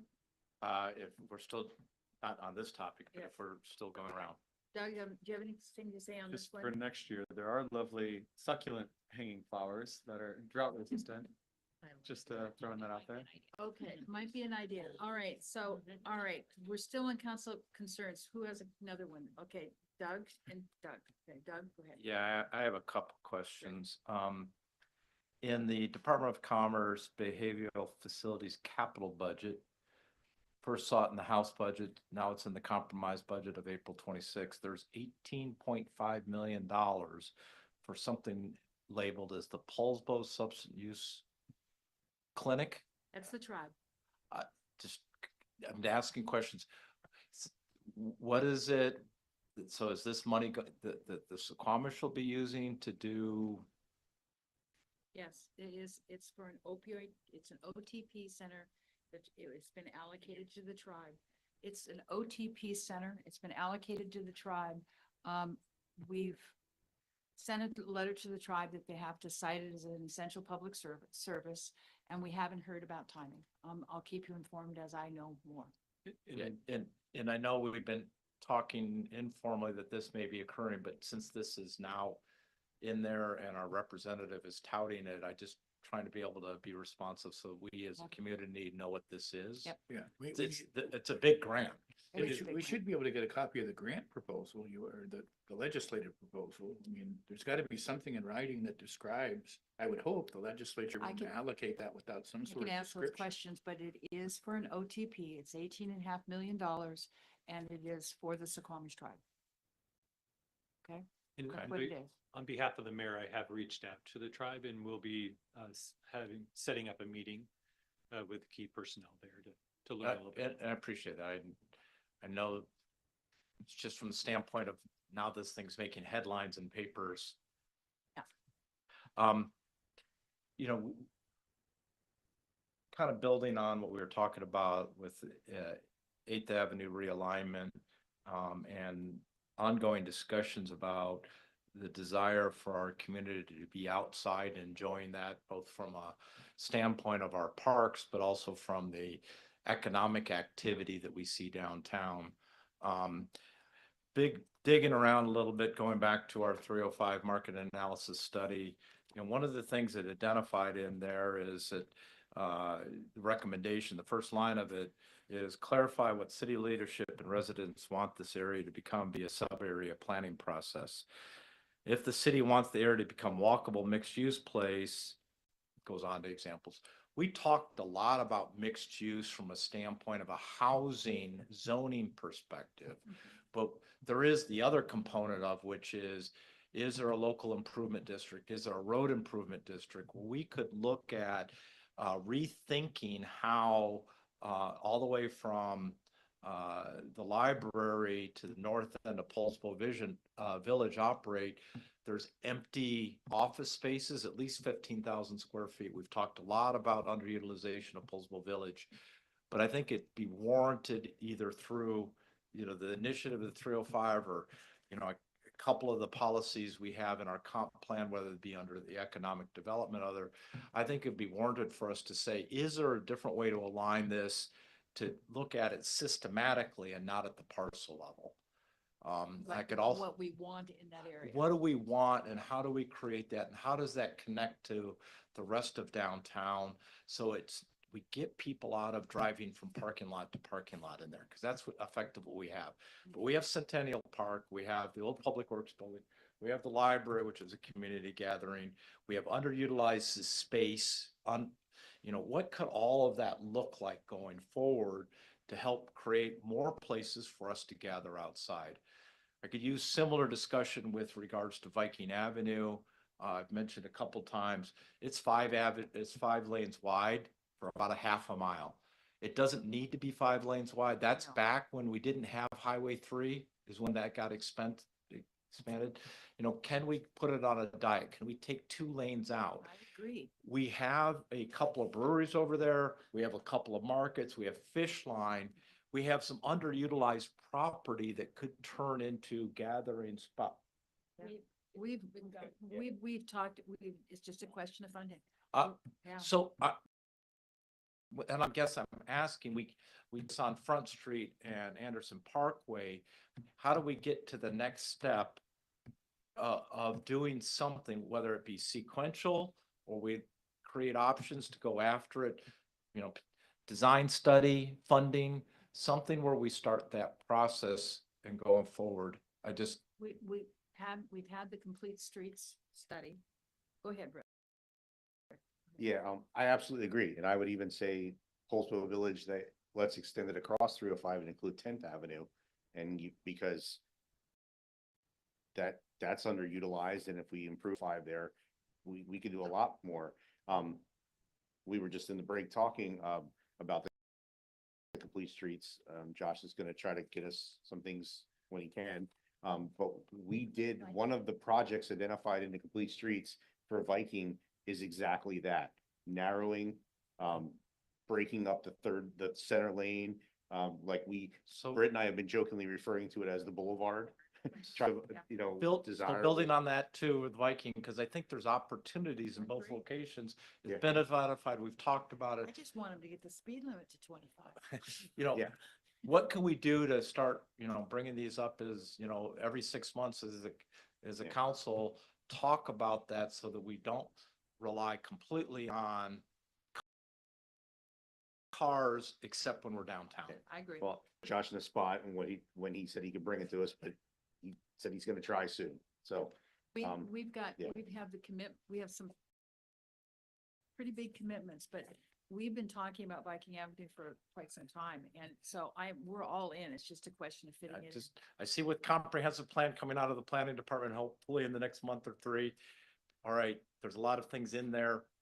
Complete streets, all right, let's move towards execution on a couple of these things. Absolutely. And the last thing, sorry, Deb, I really think it's a best practice of, I don't care if it's our local flower club or Rotary or any government organization, to status report. I don't see one on the upcoming agenda. I didn't see one in my box. We had a working group last year trying to work towards that end. I really would like to see us adopt at some point some sort of monthly report of how we're doing financially. It is part of our responsibilities, I see, as city council, to not only set the budget, but to get feedback on how we're executing. And waiting to the June, I don't know why this popped into me, but the June feeding frenzy about what carryover was, seems like to see if we can get something at some point. Noted. Right, and I did just put in some reports. I thought they were through March, and we're just closing out April now. I put them in your box, but I'll double check that. We are. I checked at 4:30 and. Oh, no, they were in there a couple weeks ago, a few weeks ago. So let me refresh. We are on the agenda for May 21st. Good. We're going to be talking about B&O tax. We're going to be doing the first quarter variance report, as well as we're going to be talking about carryover, and we're slotted for an hour, and the mayor moved just so we can focus on everything. It doesn't show up monthly in any of our discussions in city council. And so we have been trying to get the year closed, and that we've been on a timeline for the auditor. So we've been working nights and weekends, and we just got that done. And so now we're working on getting the months properly closed out and getting that regulated. Okay, so good. Okay, so can we wrap this up very quickly? Because we've got people waiting. Yeah. County people. Yeah, so Yeah, quickly. and I'll just say the Viking one was surprisingly reasonable for what the contractors brought us that we put together. So the one I was going to bring up, just because it came up again, I did ask that we bring the streetery conversation back sooner, since we pushed the paid parking to next year. Discussion that we're going to have a new streetery coming. So I would like to see that sooner rather than later, because if we have more people applying, I definitely think we need to have a discussion so folks know what they're getting themselves into. Applications, as we get into that parking discussion. And we had Slippery Pig close, a new tenant come in, and the assumption was they could take over their streetery. And I don't know that we made allowance for that when we worked this out previous years. So I would really like to see that conversation happen sooner rather than later. Okay, So we can noted. give people a clear path. Noted. And anything? Okay. Phew, lots of stuff going on. All right, let's move on to item C, which is the Kitsap County Sewer CFP presentation and guests. I'll Thank you. just say a few words because we're going to have Kitsap County sit at the table. Thank you, Kitsap County. Thank you for your patience listening to all of this. I'll introduce them, although one of them might be painfully familiar. That one I expected. So Nick Martin is here tonight and Anthony Burgess. We also have Chris Piercy and we have Commissioner Rolfes. Just a little reminder to citizens. Our city sewer system ends at city limits, which is approximately at Johnson Road and 305. From that point, we travel, or our sewage travels through pipes and pumps to the Brownsville treatment plant. So we have a partnership with Kitsap County, and we have a 20% share in the capacity of the treatment plant. So that means that when a project is necessary, we participate in the project with our fair share of costs for both the conveyance and the treatment and the upgrades. We've been coordinating with Kitsap County on, maybe Brooks can help bring up the county presentation in the file. But we've been coordinating with Kitsap County on the GCCM project, which is underway for the treatment plant. And annually, we regularly coordinate on our capital program. Just for perspective, our capital program is estimated at less than 30 million, and about 80% of that is projects within the county. So that gives you an idea of what the magnitude of our investment is with the county on downstream facilities. So I'll turn it over to Nick. Press the button. Okay, there you go. That one? Yep. Hi, I'm Nick Martin. I am the division manager for the sewer utility at Kitsap County. I appreciate you guys having us out here tonight. We're gonna take a little bit talk about the projects that we have upcoming. One of them is a very large one that we've been working on for the last couple of years. Like Dan said, we've got a partnership with the city of Poulsbo. Her team is fantastic to work with, so we have quite a bit of crossover in some of our facilities that treat the sewage that comes out of the city of Poulsbo. Fun pictures of our treatment plant. So this is the current site layout at our central Kitsap.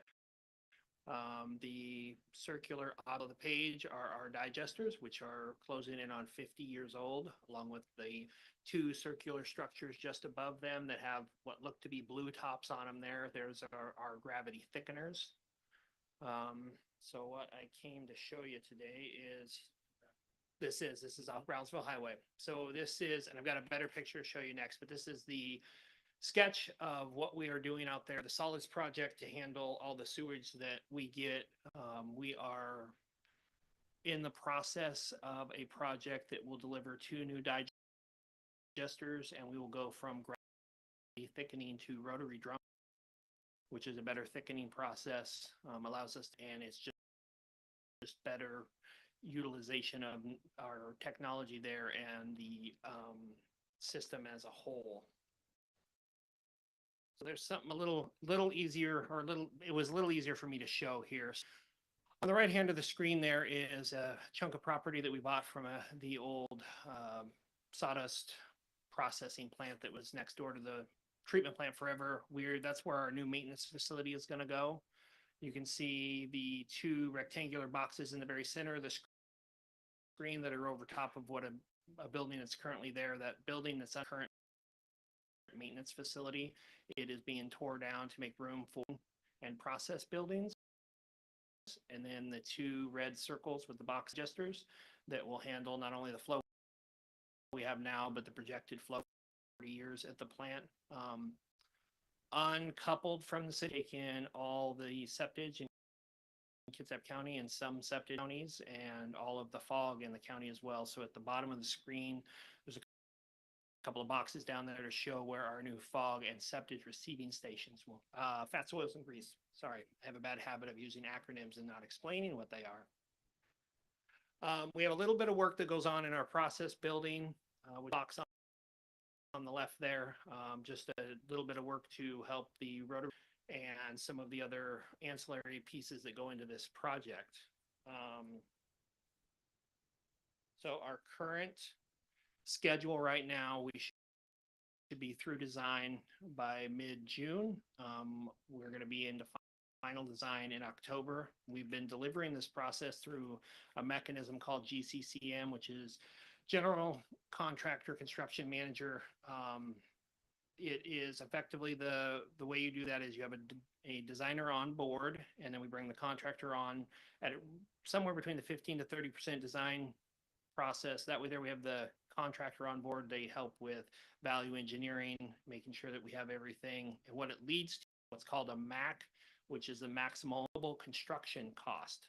In November, we will get to a point where we will have a contract with the contractor that will say they will build this facility for X amount of dollars, and then whatever overage potentially that happens in there would be on their dime because they've been involved in the process of designing it.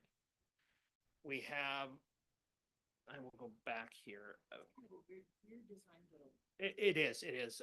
Other states call it CMAR, Construction Manager at Risk. Washington State has a name for it, and Oregon has a different name. They are Construction Manager General Contractor. They're just backwards of us, but everybody else calls it.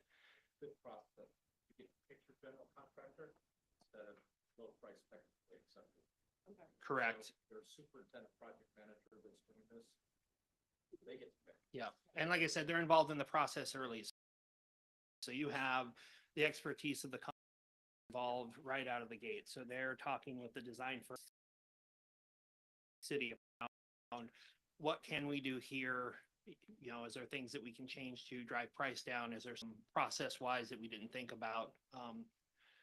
In what we have, let's see, what's the best one to show it here? This one's probably the best one. So because of the large nature of this process and this project, we divided it up. It started out as an even bigger project than it is right now. And we had to, due to just cost of it as the county, we've had to look at what do we actually need to keep this plant running. But effectively what we're doing is into what we're calling phases.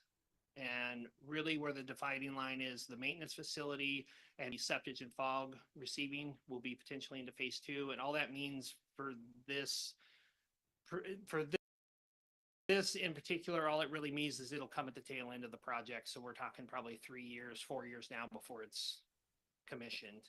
What we're going to get in phase 1 is the digesters, the new thickening equipment, so that we don't run a risk of our current digesters failing.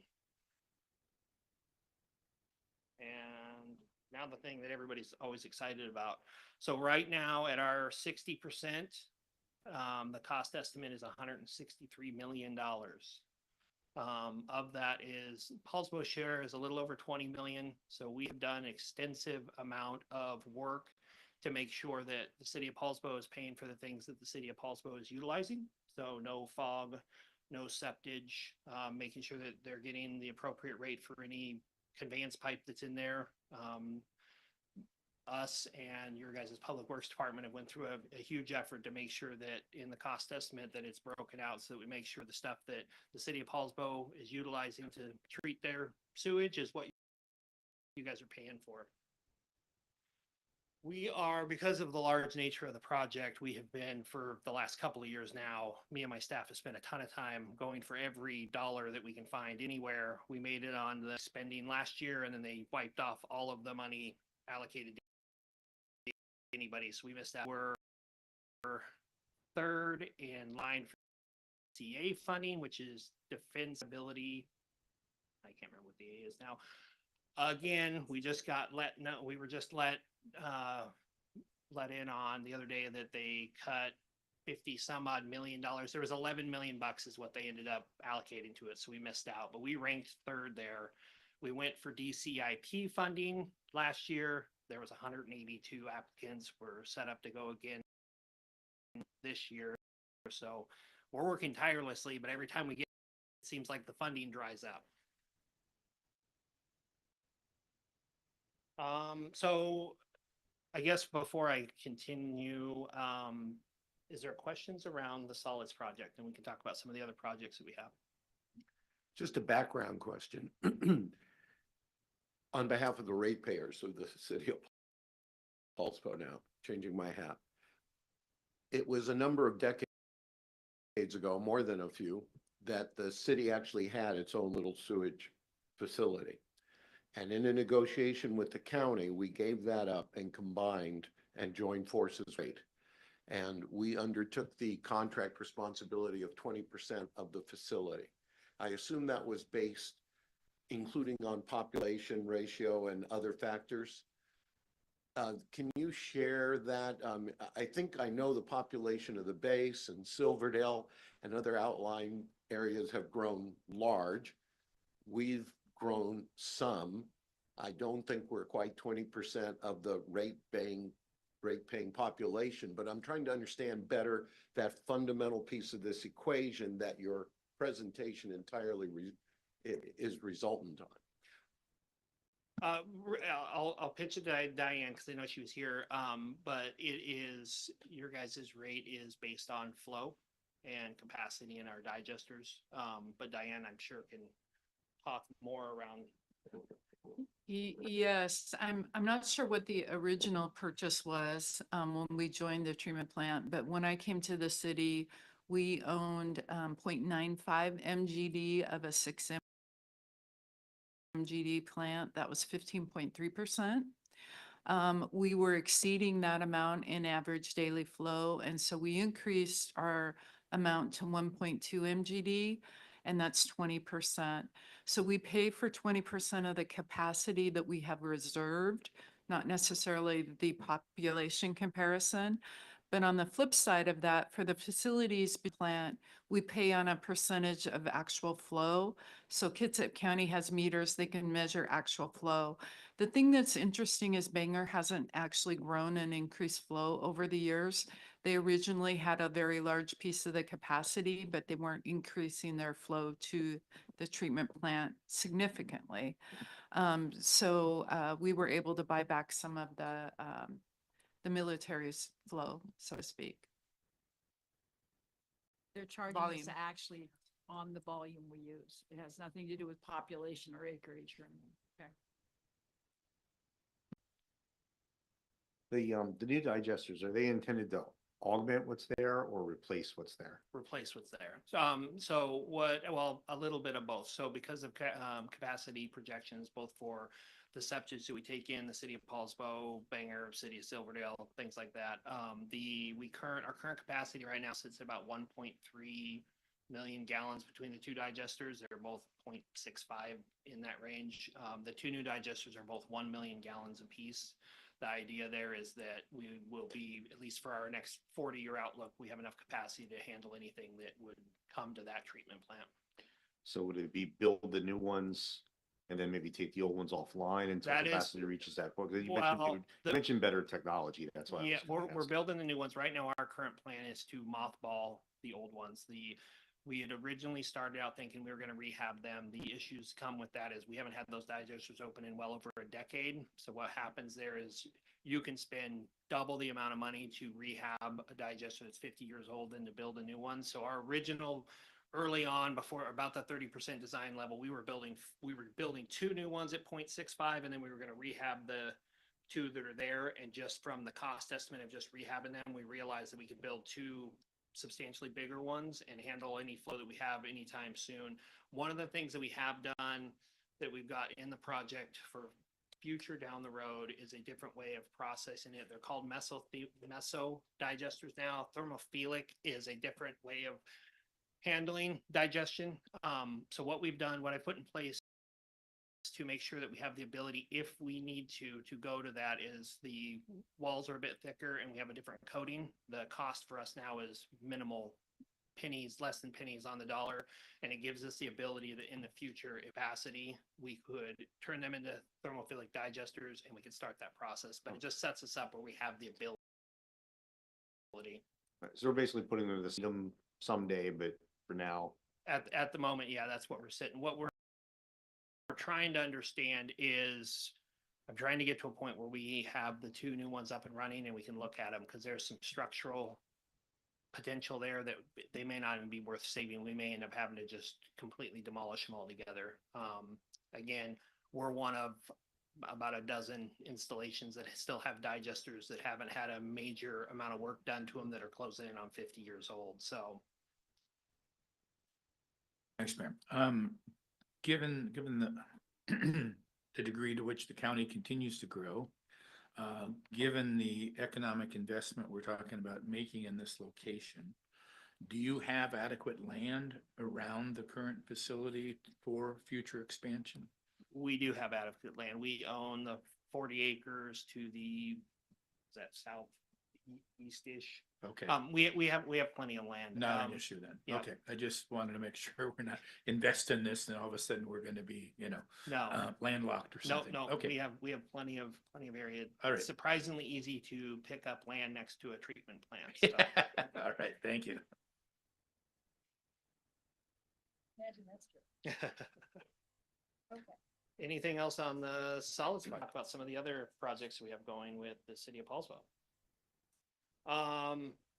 I'll do the first one. We just are closing in. We're doing the punch list on the Johnson and Orem pipeline, from your guys' meter down to the siphons. Everything went well.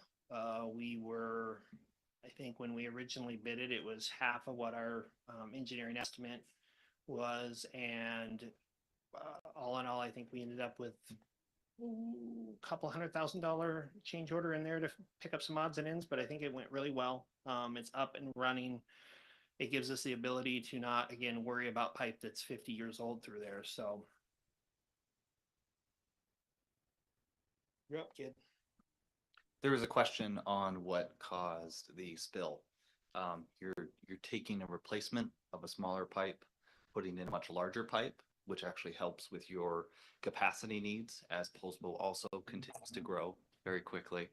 And anytime you marry a new system with an old system, there's getting to know that system. So we went through an exercise to maintain it for the first time to make sure that it worked.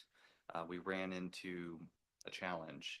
So as part of one of the contracts I'm going to be talking about on this screen, the siphons, we're going to have that contractor, that engineering firm also look from a modeling perspective. Is there another way that we can maintain this facility to avoid potential for spill? So we'll be looking at that before we go through the next maintenance activity. We don't like to spill either. So anytime it happens, we work tirelessly to figure out how to avoid it at all costs. So just a little note there. On the next point, the sewer general plan, this is something that your engineering staff completed recently as well. The important point for Poulsbo is it did accurately include your growth projections that you utilized in your comprehensive planning efforts. So you were very much considered in this document. This document for us, we had one for each of our service areas, so we got to do 4 of them, which was quite a bit of fun. We are going through the final stages. We just wrapped up our public engagement process, and we're expecting it all to be wrapped up here by the end of the summer. Pump Station 24, which is something we've talked about in the past here.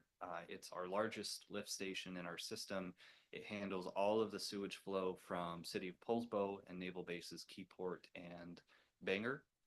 We finished the first phase, which was an emergency replacement of the failing pumps.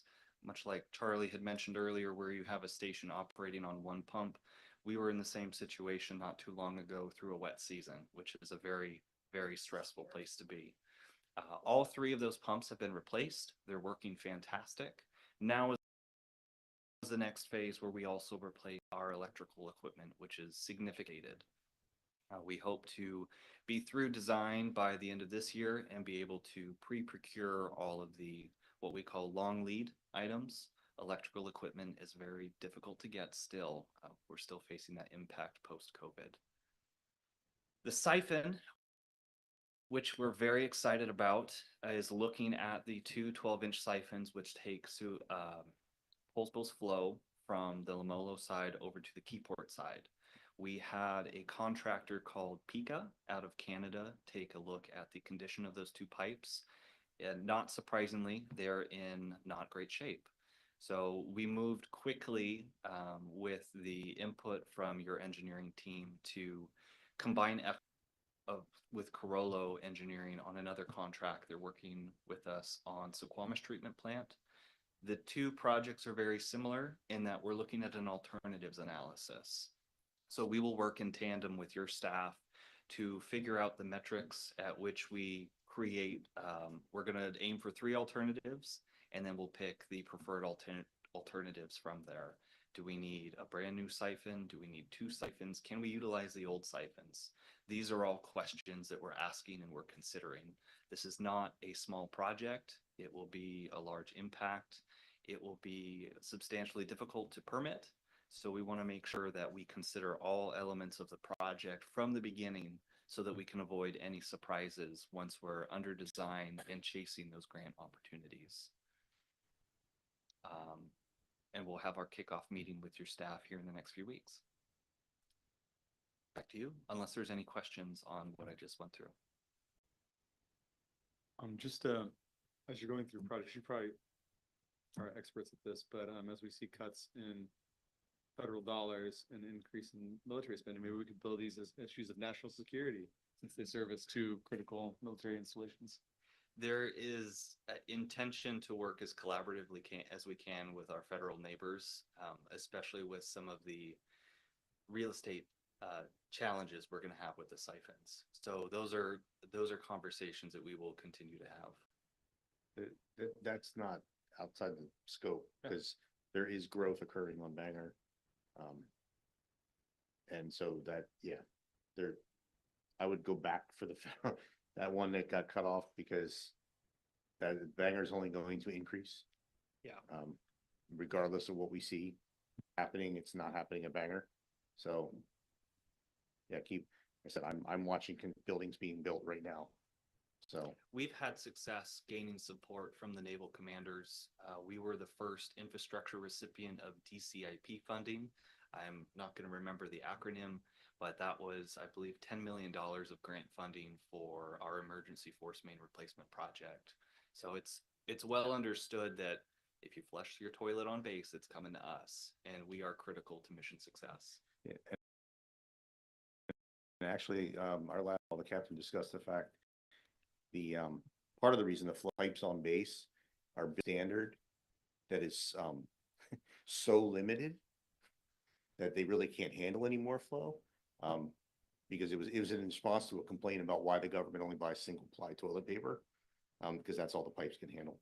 So just fun sewer fact. Any other questions on those bullets? Otherwise, I'll turn it over to Not the flow. When we get to rates, I have a question.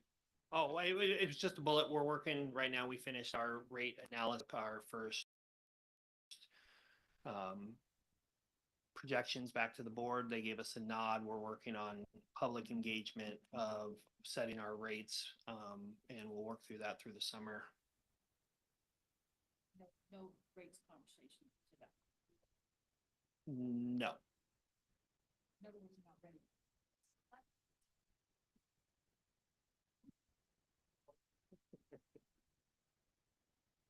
I know. What was your question? So number one, you back from whence he came, City Hall, and if they mistreat you at the county, you know where to turn to. I So- hear they have sandwiches here. Nice. We feed So, people here. what I'd like to do is turn to Josh and Diane, our public works staff. I know we've been doing the sewer, we've been anticipating sewer budget, sewer costs, sewer reserves, and therefore rates.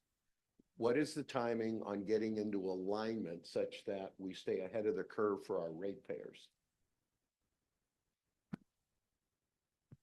I'll answer the first part of the question first. The timing for getting into alignment is before we adopt the CIP for next year. We will have an amendment to our CIP.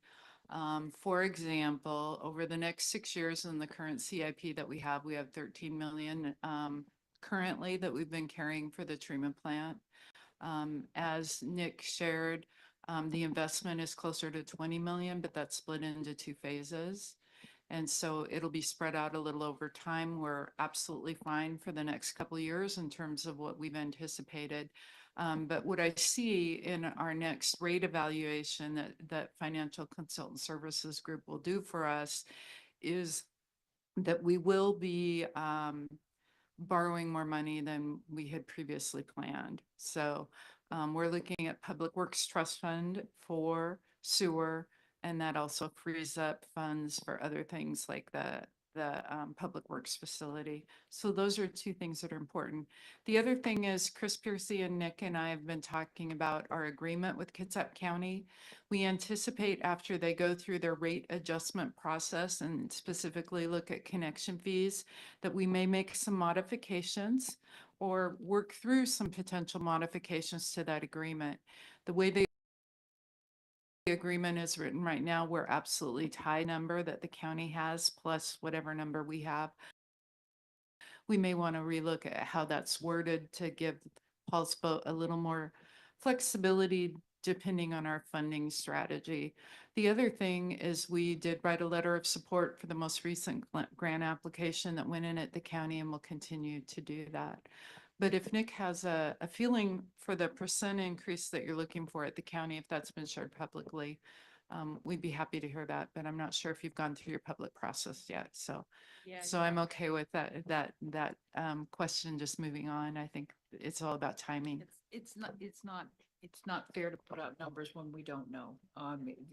That's inappropriate. Okay, so you're off the hook on that one. You're welcome.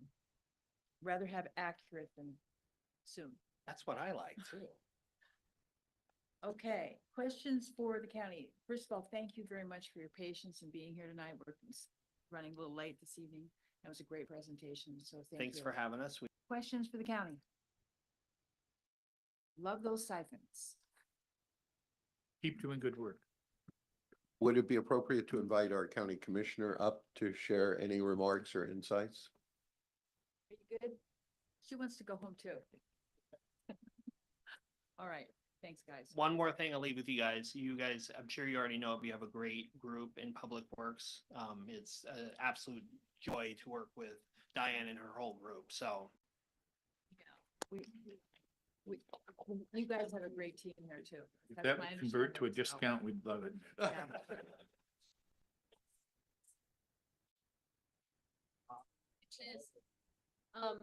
Nick and Anthony and Chris have really worked with the board over the last year to see how we could squeeze the costs of this massive construction project. Just to like make it more affordable for the ratepayers. So your question about the ratepayers has been sort of a dominant theme that they've had to listen to us on for the last year.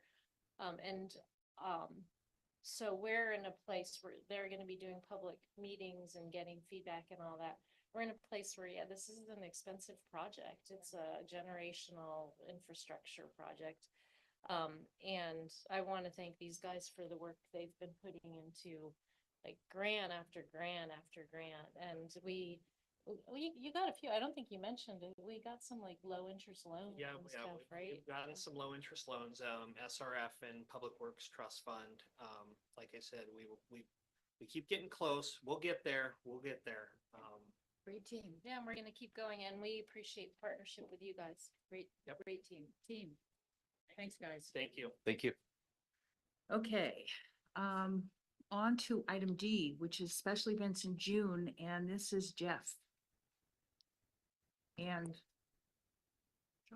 Shelby. Sorry, mind blank.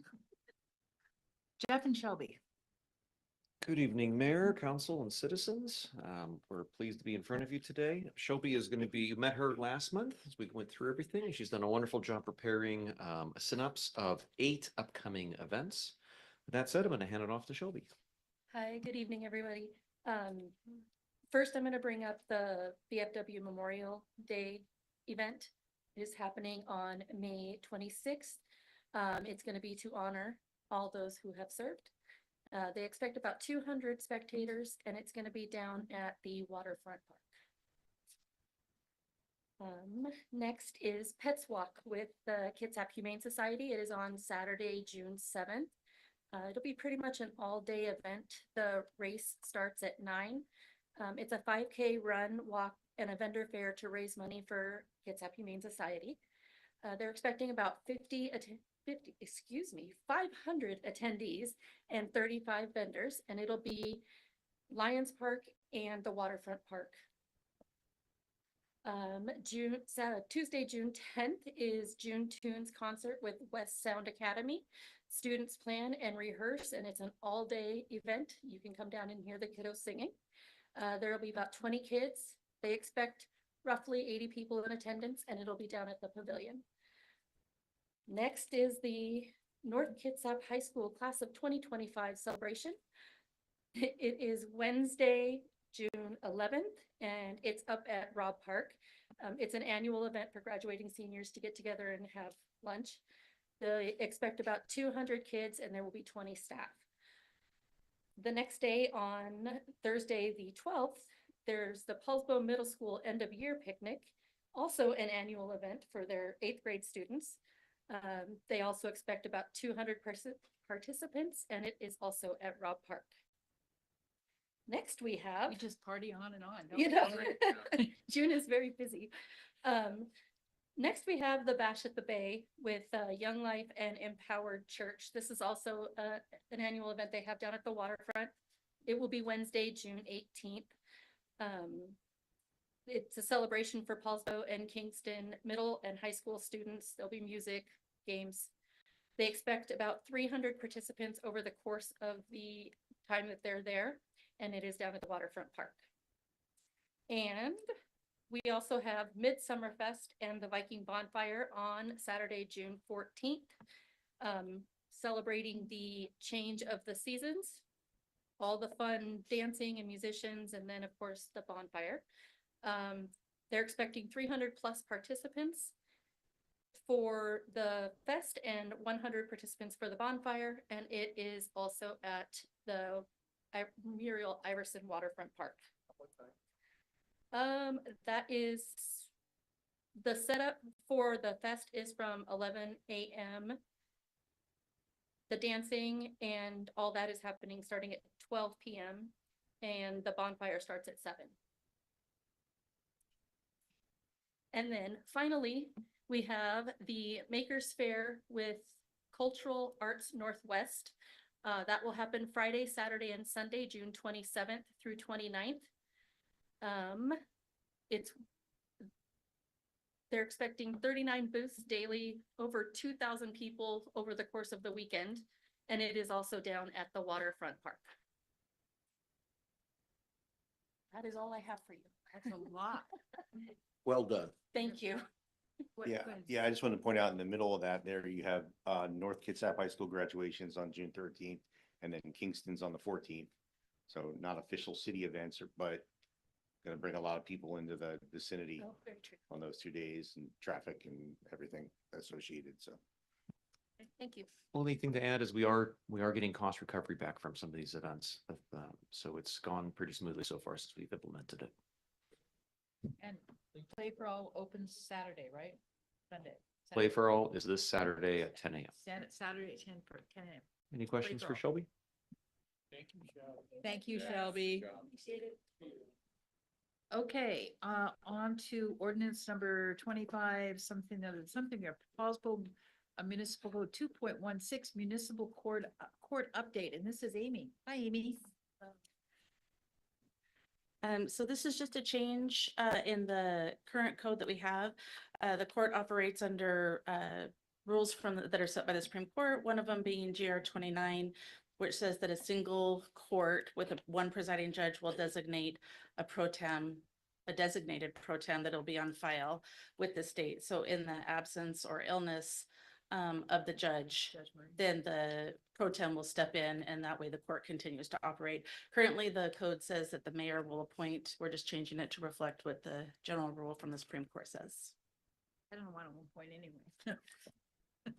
No, go ahead. Yep. So, this will be on the business agenda or consent next? Consent. Consent. Any questions about this? Just keeping us legal. So just basically clarify, if it's a temporary assignment, the judge handles it. If it's a replacement, the mayor handles it. Correct. Got it? Thank you, Amy.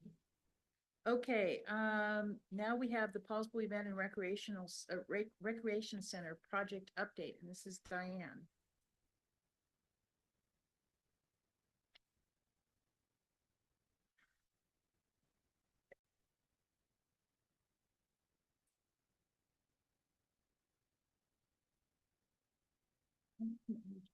Okay, I was trying to read your name tag and I couldn't see it.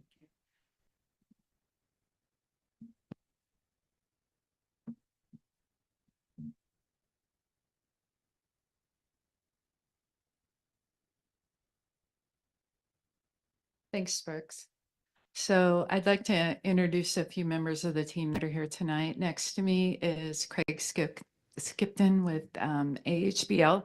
He's the project manager for the PERC project. Of course, Jeff is our client over there, and the city engineer, Josh Rains, has also been involved in the project. So they're here, and we have a presentation for you, and it's an important presentation. We're at a milestone I'm happy to share. We are to the point where we have a site plan that we're ready to go through the approval process with planning. We've actually had a pre-application and initiated that process. We had a willing seller with 2 parcels adjoining the PERC site. As you know, I've been in conversation with them. We've entered into a purchase and sale agreement, which they signed. We received it over the weekend. And they also signed all the disclosure agreements. So we're in the final stages of doing our due diligence, and I believe that we will own 2 parcels adjoining the site. As a matter of fact, I'm very confident that subject to council approval, we will own those 2 parcels. So what we're going to share with you tonight is how we move forward. And I will start the presentation, and then Craig will kick in on the more design elements. But just a reminder to citizens that maybe haven't been up to this area and looked around. If you drive past the Fairfield Hotel on Reliance, and if you're a fan of pickleball, you'll go past Pickleball Kingdom. And at the end of that dead-end street is a 6-acre site, which is the site for the PERC. That's the site that went through a feasibility study. And if you look to the east or to the right on this map, you'll see 3 even sized parcels. The 2 parcels closest to our 6-acre site are 2.4 acres, which are available for the city. On the north side, we have Olympic College. You can see we're very close to the parking lot there. And there are also 2 vacant parcels of Olympic College that are adjoining the PERC site.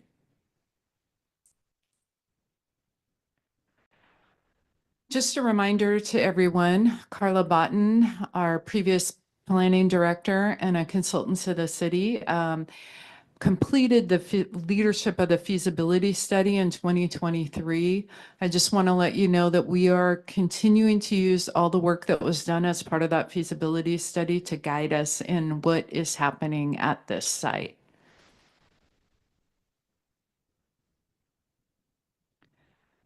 So in 2024, we had a number of major events. After much hard work, we were able to negotiate the interlocal agreement with the Public Facilities District, and that was signed in 2024. So we were authorized to move ahead with the phase 1 design, and we went through the appropriate process and selected AHBL for that work. In the city capital program, we have our share in alignment with the money from the PFD for a $13 million project. We've also applied for 2 RCO grants, one in process and one application that has gone in.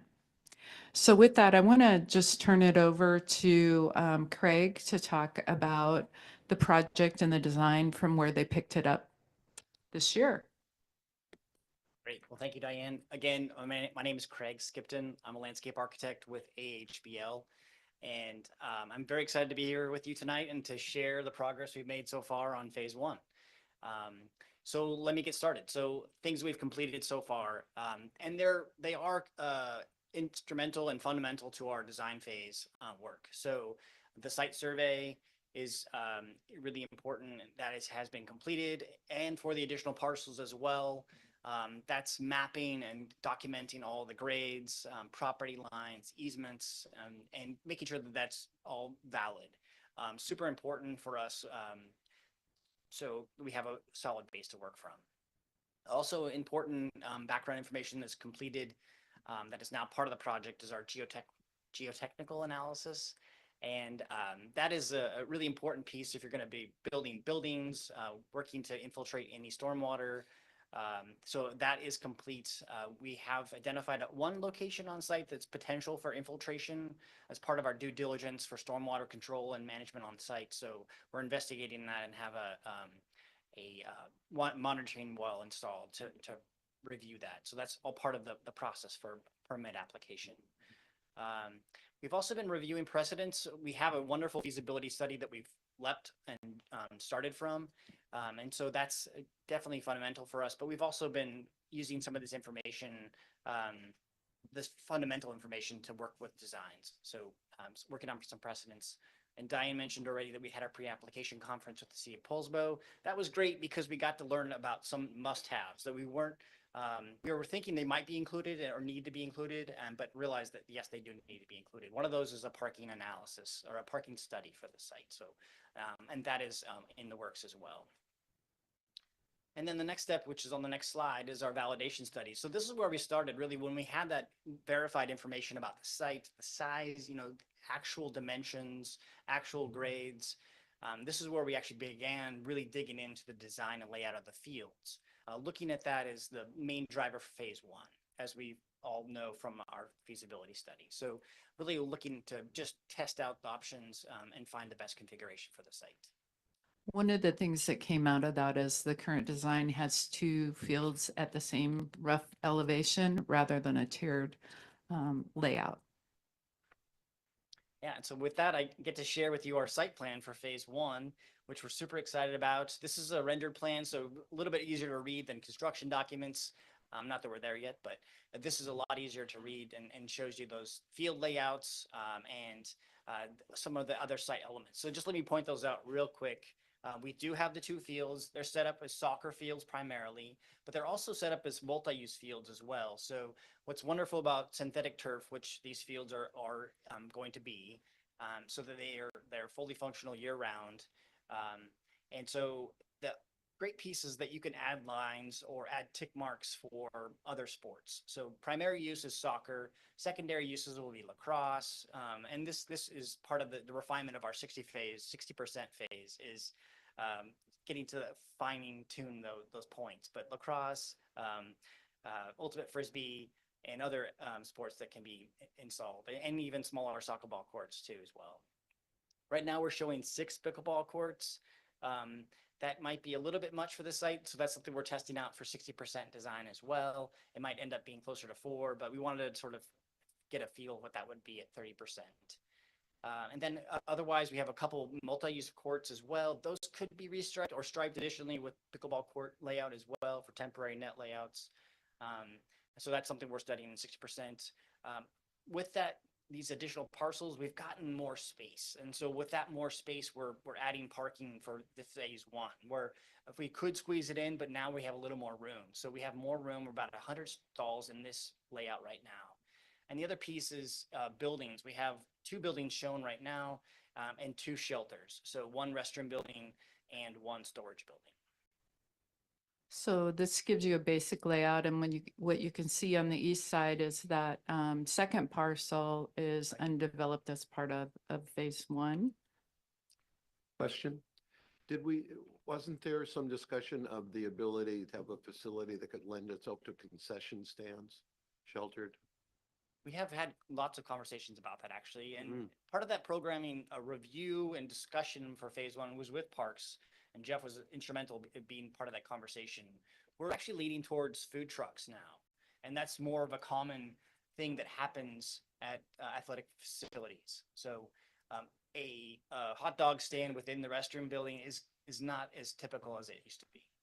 As long as we maintain the capacity for tournament play, and I'll just state what my Absolutely. colleagues already know, the largest tourist event in Kitsap County in the modern era was the Viking Soccer Cup, Yeah. which Bremerton on up to, Kingston, everything was full. You couldn't go anywhere. People didn't realize that one sporting event statewide held here Mhm. was the largest tourist event in Kitsap County. So when we start building this capacity, and the PFD saw it as an economic development project, right? Absolutely. That ability to facilitate tournament play, I'll just generally put it that way, Mhm. seems critically important. Absolutely. Yeah. It's very good. The other thing that I want to mention is that Jeff, our Parks Director, and his team have gone through and looked at the programming for this site and have some great aspirations that this site will absolutely be used. And a big part of it is the flexibility that we have in the fields.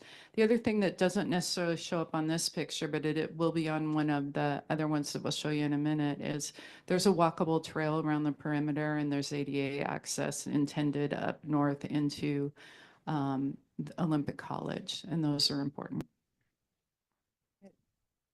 Yeah, and this next slide just Sorry, shows. I'm sorry. Oh, pardon me. Can we go back to that last slide? So, previously, we've discussed the idea of perhaps having, it was been described as a small amphitheater capacity up here.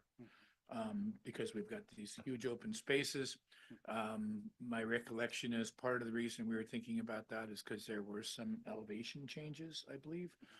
So I'm wondering where we're at with, I think it's a great idea as a way to make this even more of a multi-use facility.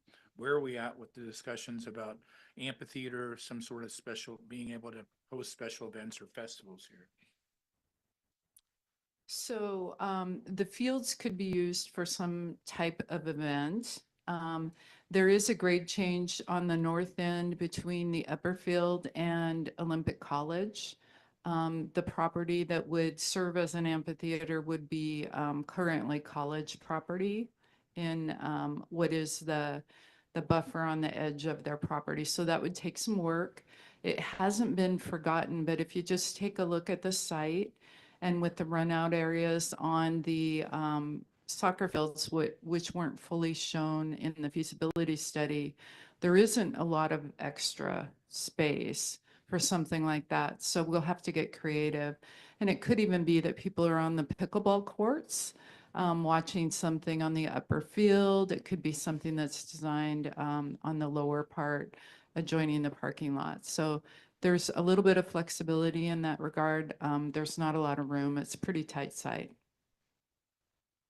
Yeah, our focus was competition play and facilitating that. And one of the realities that we also have been realizing is that people bring pop-up tents, and whether it's additional teams or family members, relatives, everyone brings pop-up tents. So we're trying to allocate space for that as well. So that's part of our planning. We also did talk about other events being able to be hosted on these fields so that it is one big open plain for the community to use.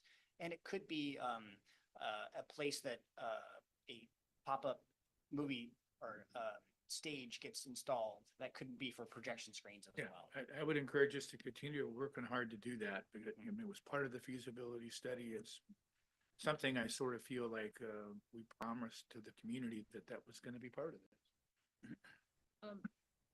one of the things that's come up recently is the ability to play softball or baseball. And the way this is designed, that looks like it might be a little tough unless you, what's the pink thing? What's the round pink thing? Yeah, I forgot to mention that. I'm sorry. That right now is a playground. It's a playground. Okay, yes, so I don't exactly. want to get rid of the playground. I think you could make the fields and then maybe you have a baseball diamond there. I don't know. But, or softball. Yeah, I know. I think everybody wants something and, yeah, I think everybody wants something with this and it's not gonna be,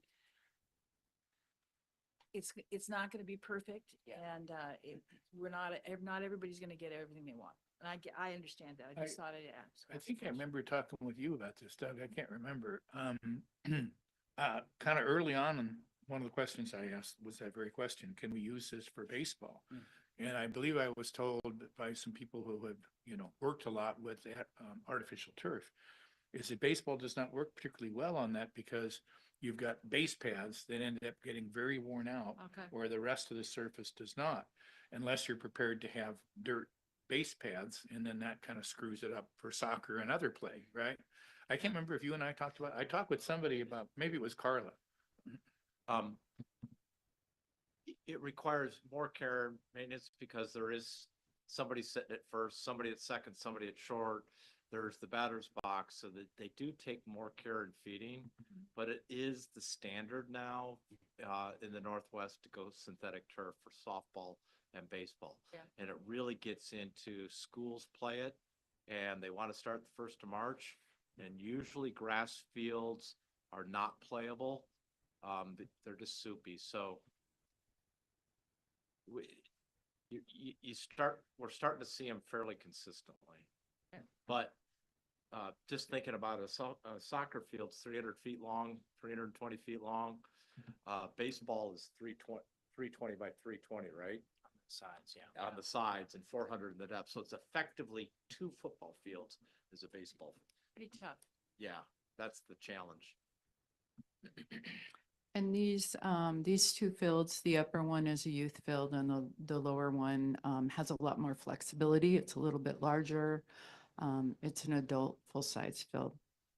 Go ahead. How much of a contingency might we be operating with on this project, Diane? I think that's a couple slides from Yeah, Good straight man. that's a really good question. Our budget was 13 million and we will fully expend the 13 million. So where we have the cost estimate in a couple of slides, I said 13 to 16 million. So in terms of budget we have available right now, I would say that the 10% contingency is about all we have. And that our intent is to bid it with alternates and build what we can afford to build. So what you see is what we would bid it with if it fits. Well answered. I was just going to suggest, in case the fairy godmother visits us on this project, a little bit of aluminum bleacher type seating would be phenomenal up there. If you could keep that in mind on some of the perimeter. Maybe that's, get rid of some of the pickleball courts. Because we've got pickleball coming down in the corner. I don't know. Well, I know ju- that's sacristy. You can't say that now. Yeah, I know that, but there's 6 of them up there. Maybe we just do 4. Okay, go ahead, Doug. Just 3 points. One is, there's that Northwest Resilience Road is a 4-lane road. Right. Diagonal parking, I think, would be great there if the city, that's something maybe that city could work out, and that would add a bunch of spots. I have been talking about parking. Diane knows this a lot for Yeah. a long time. Yeah, I mean, cool. I want parallel parking on all those roads. A diagonal more, right? Well, no, you could literally, the road down here on the south section of this. Yeah, that's resilience. It's 4 lanes. Yeah, it doesn't We need- only need 2. Yeah, Okay, we only need 2. cool. Yeah, So tons of parking available. There's a lot of ways we can park on And this. then, Go sorry. ahead. Oh, and then the another one, I know this is a mock-up, so I don't, just throwing this comment out there, and maybe this is more for Jeff. If you ever do basketball courts, please make them full court and not 2 separate courts with a chain link between them, because then people can't play together and they don't get to meet each other to play basketballs. All right, that's just this. And then last but not least, there are five baseball diamonds 2.5 miles away at Snyder Park. Sure. So, and then, so that's not, short distance away, North Kitsap Park, 5 diamonds, not too, very, very close. And last comment, totally agree. We have a lot of new pickleball courts less than, a few hundred feet away. So just throwing that out there. But wait, tournaments. Yeah, tournament. For pickleball. Oh, yeah. Big thing. That's money. I really like that. I really like the comment that you just made about the basketball courts, is putting them all in one so that you could play a full court game. I think that's a good idea. Yeah. We have a size constraint that we're working with. We have a 20-foot setback, so we can definitely look at that. We want to make sure we have enough room for people to circulate around, but we'll definitely look at the full court. But yeah, What's the little box to the left of the courts? that is a picnic shelter. Ah, okay. And we have discussed on-street parking and is currently shown in our plans. And the road section that we are working with now has on-street parking and a bike lane to support that future connection to the west. Well, and I was gonna say, you said about being able to, people to get through there, but if you routed them down to the existing street, there are sidewalks, so we, if that makes room for the full court. I don't think we have a full court in this, anywhere in the city right now. We have a lot of half courts, right? Is Route full? Okay, but yeah, if we could make that work. I think Yeah. I think the good news is that we're actually moving forward with something. The bad news is that everybody wants everything, and that's not possible. Yeah. Yeah, there's a lot of things folks want. And I would say, as to the baseball fields too, one of the things that the district has a lot of issues with is drainage on our baseball fields. So, it's complicated up here. North fields had a lot of self-help done, and there's been a lot of money spent to try to get them to drain. Kingston's fields, there's times of the year they're just not playable. So baseball fields are tough. And so, if we put a lot of money in it and trying to make them accommodating, then we might end up even be less useful. But back to the theater thing too. Yeah, if that's possible, even if we have to talk to OC, because I remember that conversation, because we talked, it could even be an extension of Jeff's summer concert series, of being able to host a larger one up there and extend or take pressure off of Rob. Because not Rob, downtown, as we talk about loving downtown park to death, be able to move a concert up there. So, yeah, I think that's something, it's certainly worth keeping in mind and investigating if we can do it. All right. The next slide. Sorry, was there a question? No. Okay, next. Yay. Yay. So this slide shows the future expansion. So we are not showing much development on that second parcel to the east. We have done a lot of study of that for test fits of existing facilities, community centers, water-based centers as well. And those are all ones that, not all of them, but several of the ones that were listed in the feasibility study, they fit on this parcel. So I think that's a really fun thing to be looking forward to, is that phase 2. Are you aware of it, how important that is? So you're saying a Community splash pool pad and a splash would fit? pad. The pool and the recreation center will fit on that piece of property. What? Right there on that little?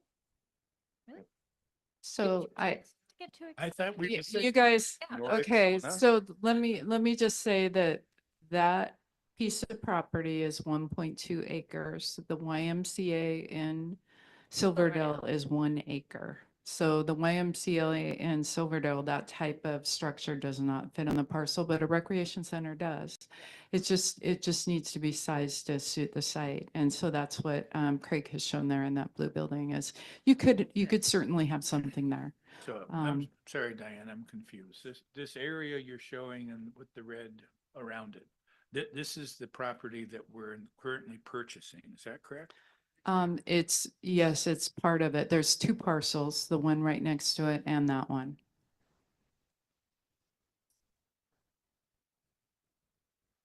Ah, okay. that was not clear to me, because I thought we were purchasing the property to help provide parking, so, all right, okay. But we don't need all of it for parking, so that's what's left over. All right, Yep. and it's about an acre? Diane? Yeah. Mhm. Okay, all There'd right, be thank you. 1.2. Mhm. Yeah. But if we do less parking and we go up, we can definitely fit a structure. Mhm. We did authorize higher heights up in that area, so. Yeah. Just a thought. The parking at the Y is 3 times the parking that you see right there, at least. The good news on parking is there's 2 different situations. There's during the week and what you have happening on the weekends, and then also what you have happening when you have a major event, whether it's a concert, a farmer's market, or tournaments. And so we have on-site enough parking for the site. Those bigger events definitely need to use the overflow parking, which includes the street, of course, and then also includes some negotiation with some adjoining property owners. So all the levels can be served. And if we had a major event, they might be bused from Kitsap Transit or shuttled or something like that. Remember that right on the other side of that is the big parking lots for the college, which Yep. aren't being used hardly at all, let alone, and not at all on Saturday and Sundays. See, they're right next to the parking lot. So Mhm. all we need to do is get an arrangement with Olympic College, which I'm sure they'll do.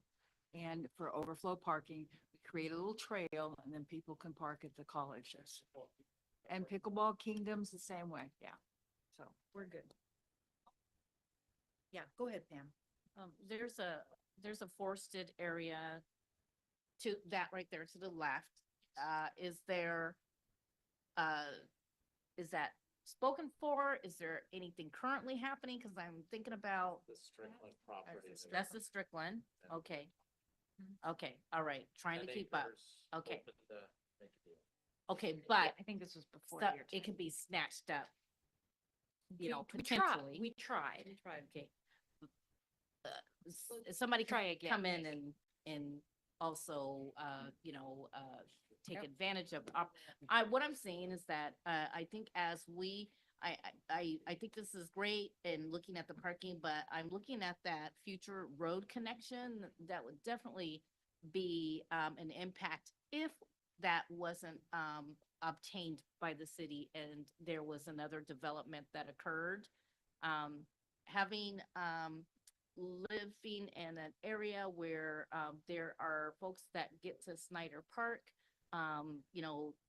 the flow of traffic it's great to see the activity in the fields being used. With that said, boy, sometimes pulling out of there, you let the baseball players get through and you sit and wait.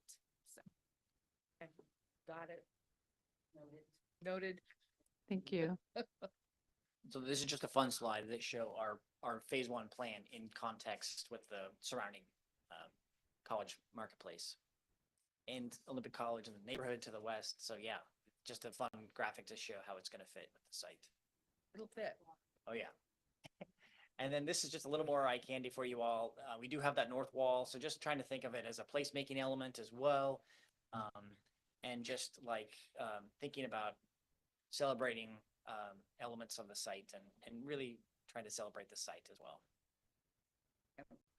And you put a couple of wide stairs up there so that people can get to the parking lot. Yeah, that's And there happening are- on the right side of the screen. It's Yep. off image, but yes, that's where the wall stairs. and ramp is up to OC. OC, yeah.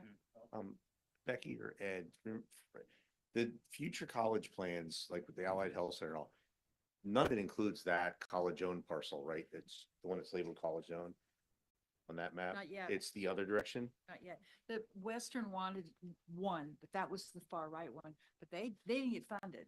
So, and the left one, as you're looking at. Yeah. Yeah, go back a slide.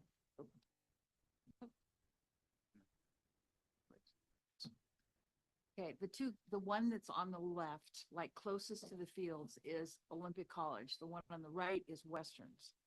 The one on the right did not get funded, so that's still in play.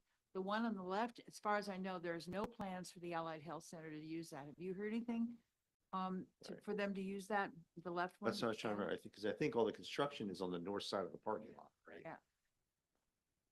Yeah, I think it's all in the campus itself still. I don't think it's anything to do with that piece of property.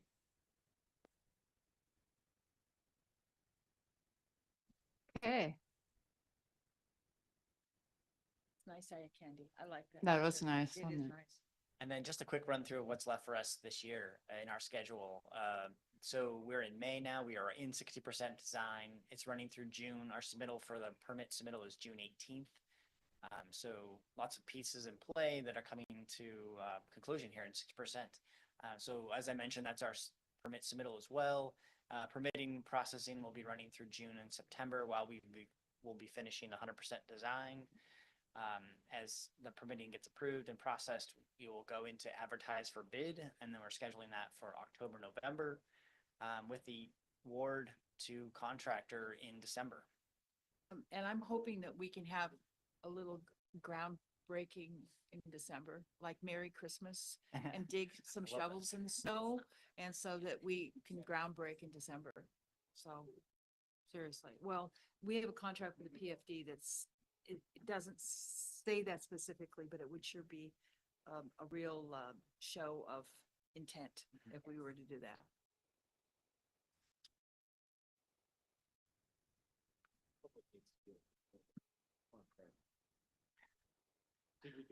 We're doing it. We're working on it. Just a little reminder where the money's coming from.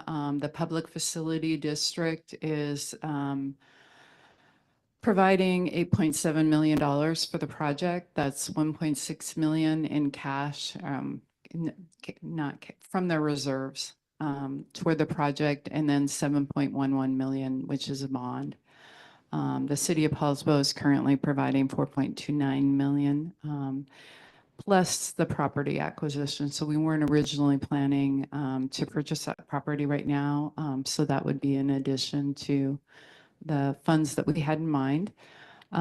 We're looking at a bond issue late 25, early 26. That would be a bond issue by the city with payback for the 7.11 million by the PFD, and then we would pay the remainder of that. And we have 2 RCO grant applications pending. One, Carla submitted for 1.5 million. We found out at the end of the legislative session that it was not funded. However, I think we could resubmit that one for next year. The timing would work out. And then we also have a potential retroactive payment on reimbursement for the property acquisition if we're successful. And Jeff is working very hard to make that happen. So when I think about the capital cost, and I haven't split this up in details because there's so many moving parts on the additional items that we're bidding and potentially purchasing, but our original estimate has been 13 million, and I believe we're somewhere in the 13 to 16 million range if we were to build up everything. Our intent is to have AHBL do a full design for us. We bid it with alternates. And then if there is something that the city cannot afford, which I anticipate there will be some items, we will have a full design on those, and we can pursue other methods through RCO to make sure those happen. So that's what our intent is, so that we're maximizing our design thought process for the site to get as much as we can. And we have some people that are very talented at applying for grants, and we'll continue to do that. I do anticipate coming back to you very soon for the property acquisition. I'll be gone for a few weeks. So it might be someone else around here that brings it forward to keep it moving while I'm gone. And we will plan to give another update at the completion of 60% when we have updated our cost estimate based on what we've designed. Well, Craig, you can tell we're not very interested in the project, so have a good time. Look at that. It's beautiful.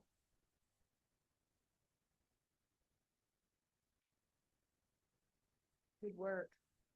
This isn't really a question, but we all got an email recently that overlaps with this from Mr. Rose. Highlighting they have a town hall, they have public meetings coming up on May 20th and 21st for a project. They're referring to as North Kitsap United.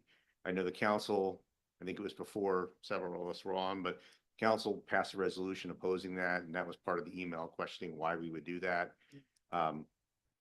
Just to throw out, because some of these things are, and we have some good examples on the screen right now with this project. So that project is proposing multiple outdoor fields, baseball, soccer fields. So full size, like we're seeing here, as well as an indoor facility to hold 2 baseball fields and 2 soccer fields. So 4 fields inside a building. And that's in addition to the proposed YMCA that the YMCA says they want to build at that location. So we're seeing the price here. We're looking at how many millions to build this. That's an entirely intended to be crowdfunded project. That's a NK United's proposal. There's no funding source to build it. There's no funding source to operate it. There's no funding source to maintain it. There's no infrastructure around it to include sewer, stormwater, anything. So the pool that the Y would put in that facility, all the stormwater that come off these facilities, all the sewage produced by that facility out in the middle of the county. If you haven't been out to that intersection where that property is, you want to talk about dirt work. It would make a great dirt bike track with the hills and jumps, but to level it for fields. So just to compare the price of this project to that project, I think it's pretty evident why we would want to oppose it. But the meeting's 20th, if anyone wants to go. I'm going to try to get out of my VFW meeting as early as possible to go out. It's at the North Kitsap Auditorium. I'd just like to add to that, that when the city of Poulsbo had talked with the YMCA in years past, we were told that we didn't have enough, there wasn't money and there wasn't enough people to use the facility here in Poulsbo. Yeah, I asked the director that question directly at one of their other meetings. What financially changed that allows it to be financially supported in the middle of the county with no municipal partner versus in the city next to the highway with the city of Poulsbo as a partner? And he did not answer my question. Okay, we can take up the radiant conversation another time. It's getting late and we've got some work to do. Is there any other questions regarding the perk, which we are going to build and is real? Okay. Okay. Thank you. It's really well done. Thank you, guys. Okay, we have a water rate and general facility charge increase in stormwater, and this is Charlie.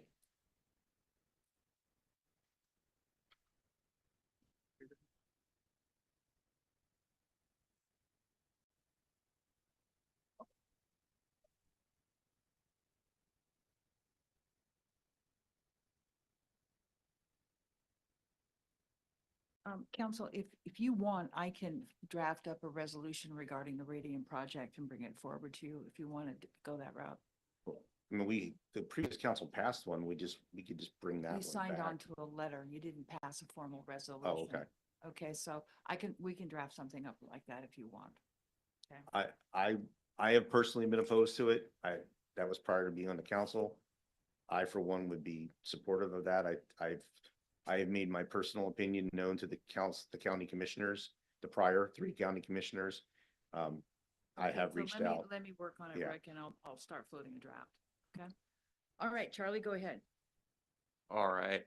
I'll try and run through this pretty quickly and answer any questions you have. This is mostly a refresher and a primer for next week where we have a public hearing on the rate increases scheduled. And so for the public hearing, I wasn't planning to go through this presentation again, but if you guys would want to shorten the night, I can go through the presentation at the public hearing next week. So I kind of leave it up to your discretion, but I'd be happy to answer any questions. Regarding notice on the public hearing, I think I opened up my utility bill that went out yesterday. There was nothing was there a reference to it in the Survey Monkey box? I'm not 100% sure. I know the. Yeah, and my scan of these numbers look like numbers you presented before. Yep. They are If you could just consistent. show what has changed from the last time, Okay. if any. Yeah, so I'll jump kind of to the conclusion. Thank you. So as we discussed prior in February with the water rates, we're proposing a 6% monthly rate increase. And that'd be effective July 1st. For the general facility charge, that's the water connection charge, we're proposing a one-time $800 increase. And for the stormwater general facility charge, we're proposing a one-time $200 increase. The 800 charge, what is that charge now? So our current water general facility charge is $5,829 per ERU, and it would increase it to $6,600. So we're still in the ballpark with everybody else. Yep, so we're right in the average. Yep. And it's a one-time fee, and what it does is it passes the cost of our capital program to our development community instead of onto our ratepayers. I would just suggest bringing your presentation to the public hearing, because those that didn't pay attention before may pay attention then, and I think you well outlined the reasons why we would want to do this. So it'd probably be a good idea to outline them again for those newly listening. But they all made sense to me, and I think they'll make sense to others, so. Why don't you skip to the numbers and then we'll go, we can be done and then, yeah, okay. Yep.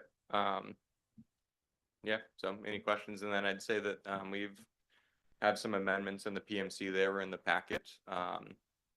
And there's a lot of red strike in, strike out, but all of it's updating the current rates as of January 1st, 2025 with and to reflect the changes that we're proposing. So Seems okay to me. Charlie, when's the last time we increased rates? Good question. I believe water was increased in 2015, 2016. 6 to 8 years ago. Been quite a while. Yeah, the stormwater general facility charge hasn't been increased since it was implemented, and that was in 2016. Okay. So it's been, yeah, All right. 6 to 8 years. Sounds reasonable to me. And we built in a CPI inflator, did we not? We did, yes. What year, Diana? Remind me, because that didn't exist before. Yeah, it was before I was here in 2014, I believe. Yeah. So That was a long time ago, Ed. Long time ago. We do have annual cost of living inflators. So when we say we haven't raised the water rates, we raise them every January 1st based on the CPI. yeah, we adjust them with CPI. Okay, so, thank you, Charlie, and we'll look forward to the public hearing. Okay, continued questions and concerns of the council, anything? Remembering that we have an executive session, what? Just a little Go. baby question. When is that port meeting, the joint The 28th, of this month? yeah. Great. Okay. And then, future agenda items, Rhiannon's not here, so we'll keep going on. Continue. Unamas, on future, and up to your discretion, Mayor, either study session or, yeah, it's not a business agenda. Dave Waterhouse, our new Marine police officer. Two of us now, Doug Tabor and myself, have done the boat along. Yeah, is that interesting? And it's more than interesting. And so if we could invite him back Okay, for a discussion on what we're seeing on the water, that would be a good thing to have with the port. that'd be excellent. And, just as an appetizer, most of the boats typically we see out there are not visitors. They're transient. Oh, I know.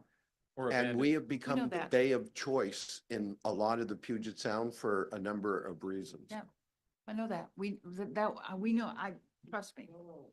Okay. Yeah. Okay, so we can do that with the port, okay?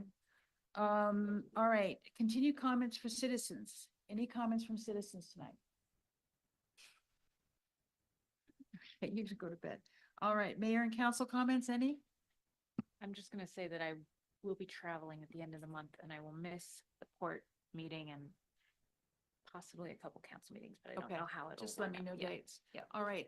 So we are adjourning into an executive session at the second floor conference room, conference room. For 20 minutes, and we will adjourn out of the meeting. Can I have a motion for adjournment? All in favor, say aye. Aye. Okay.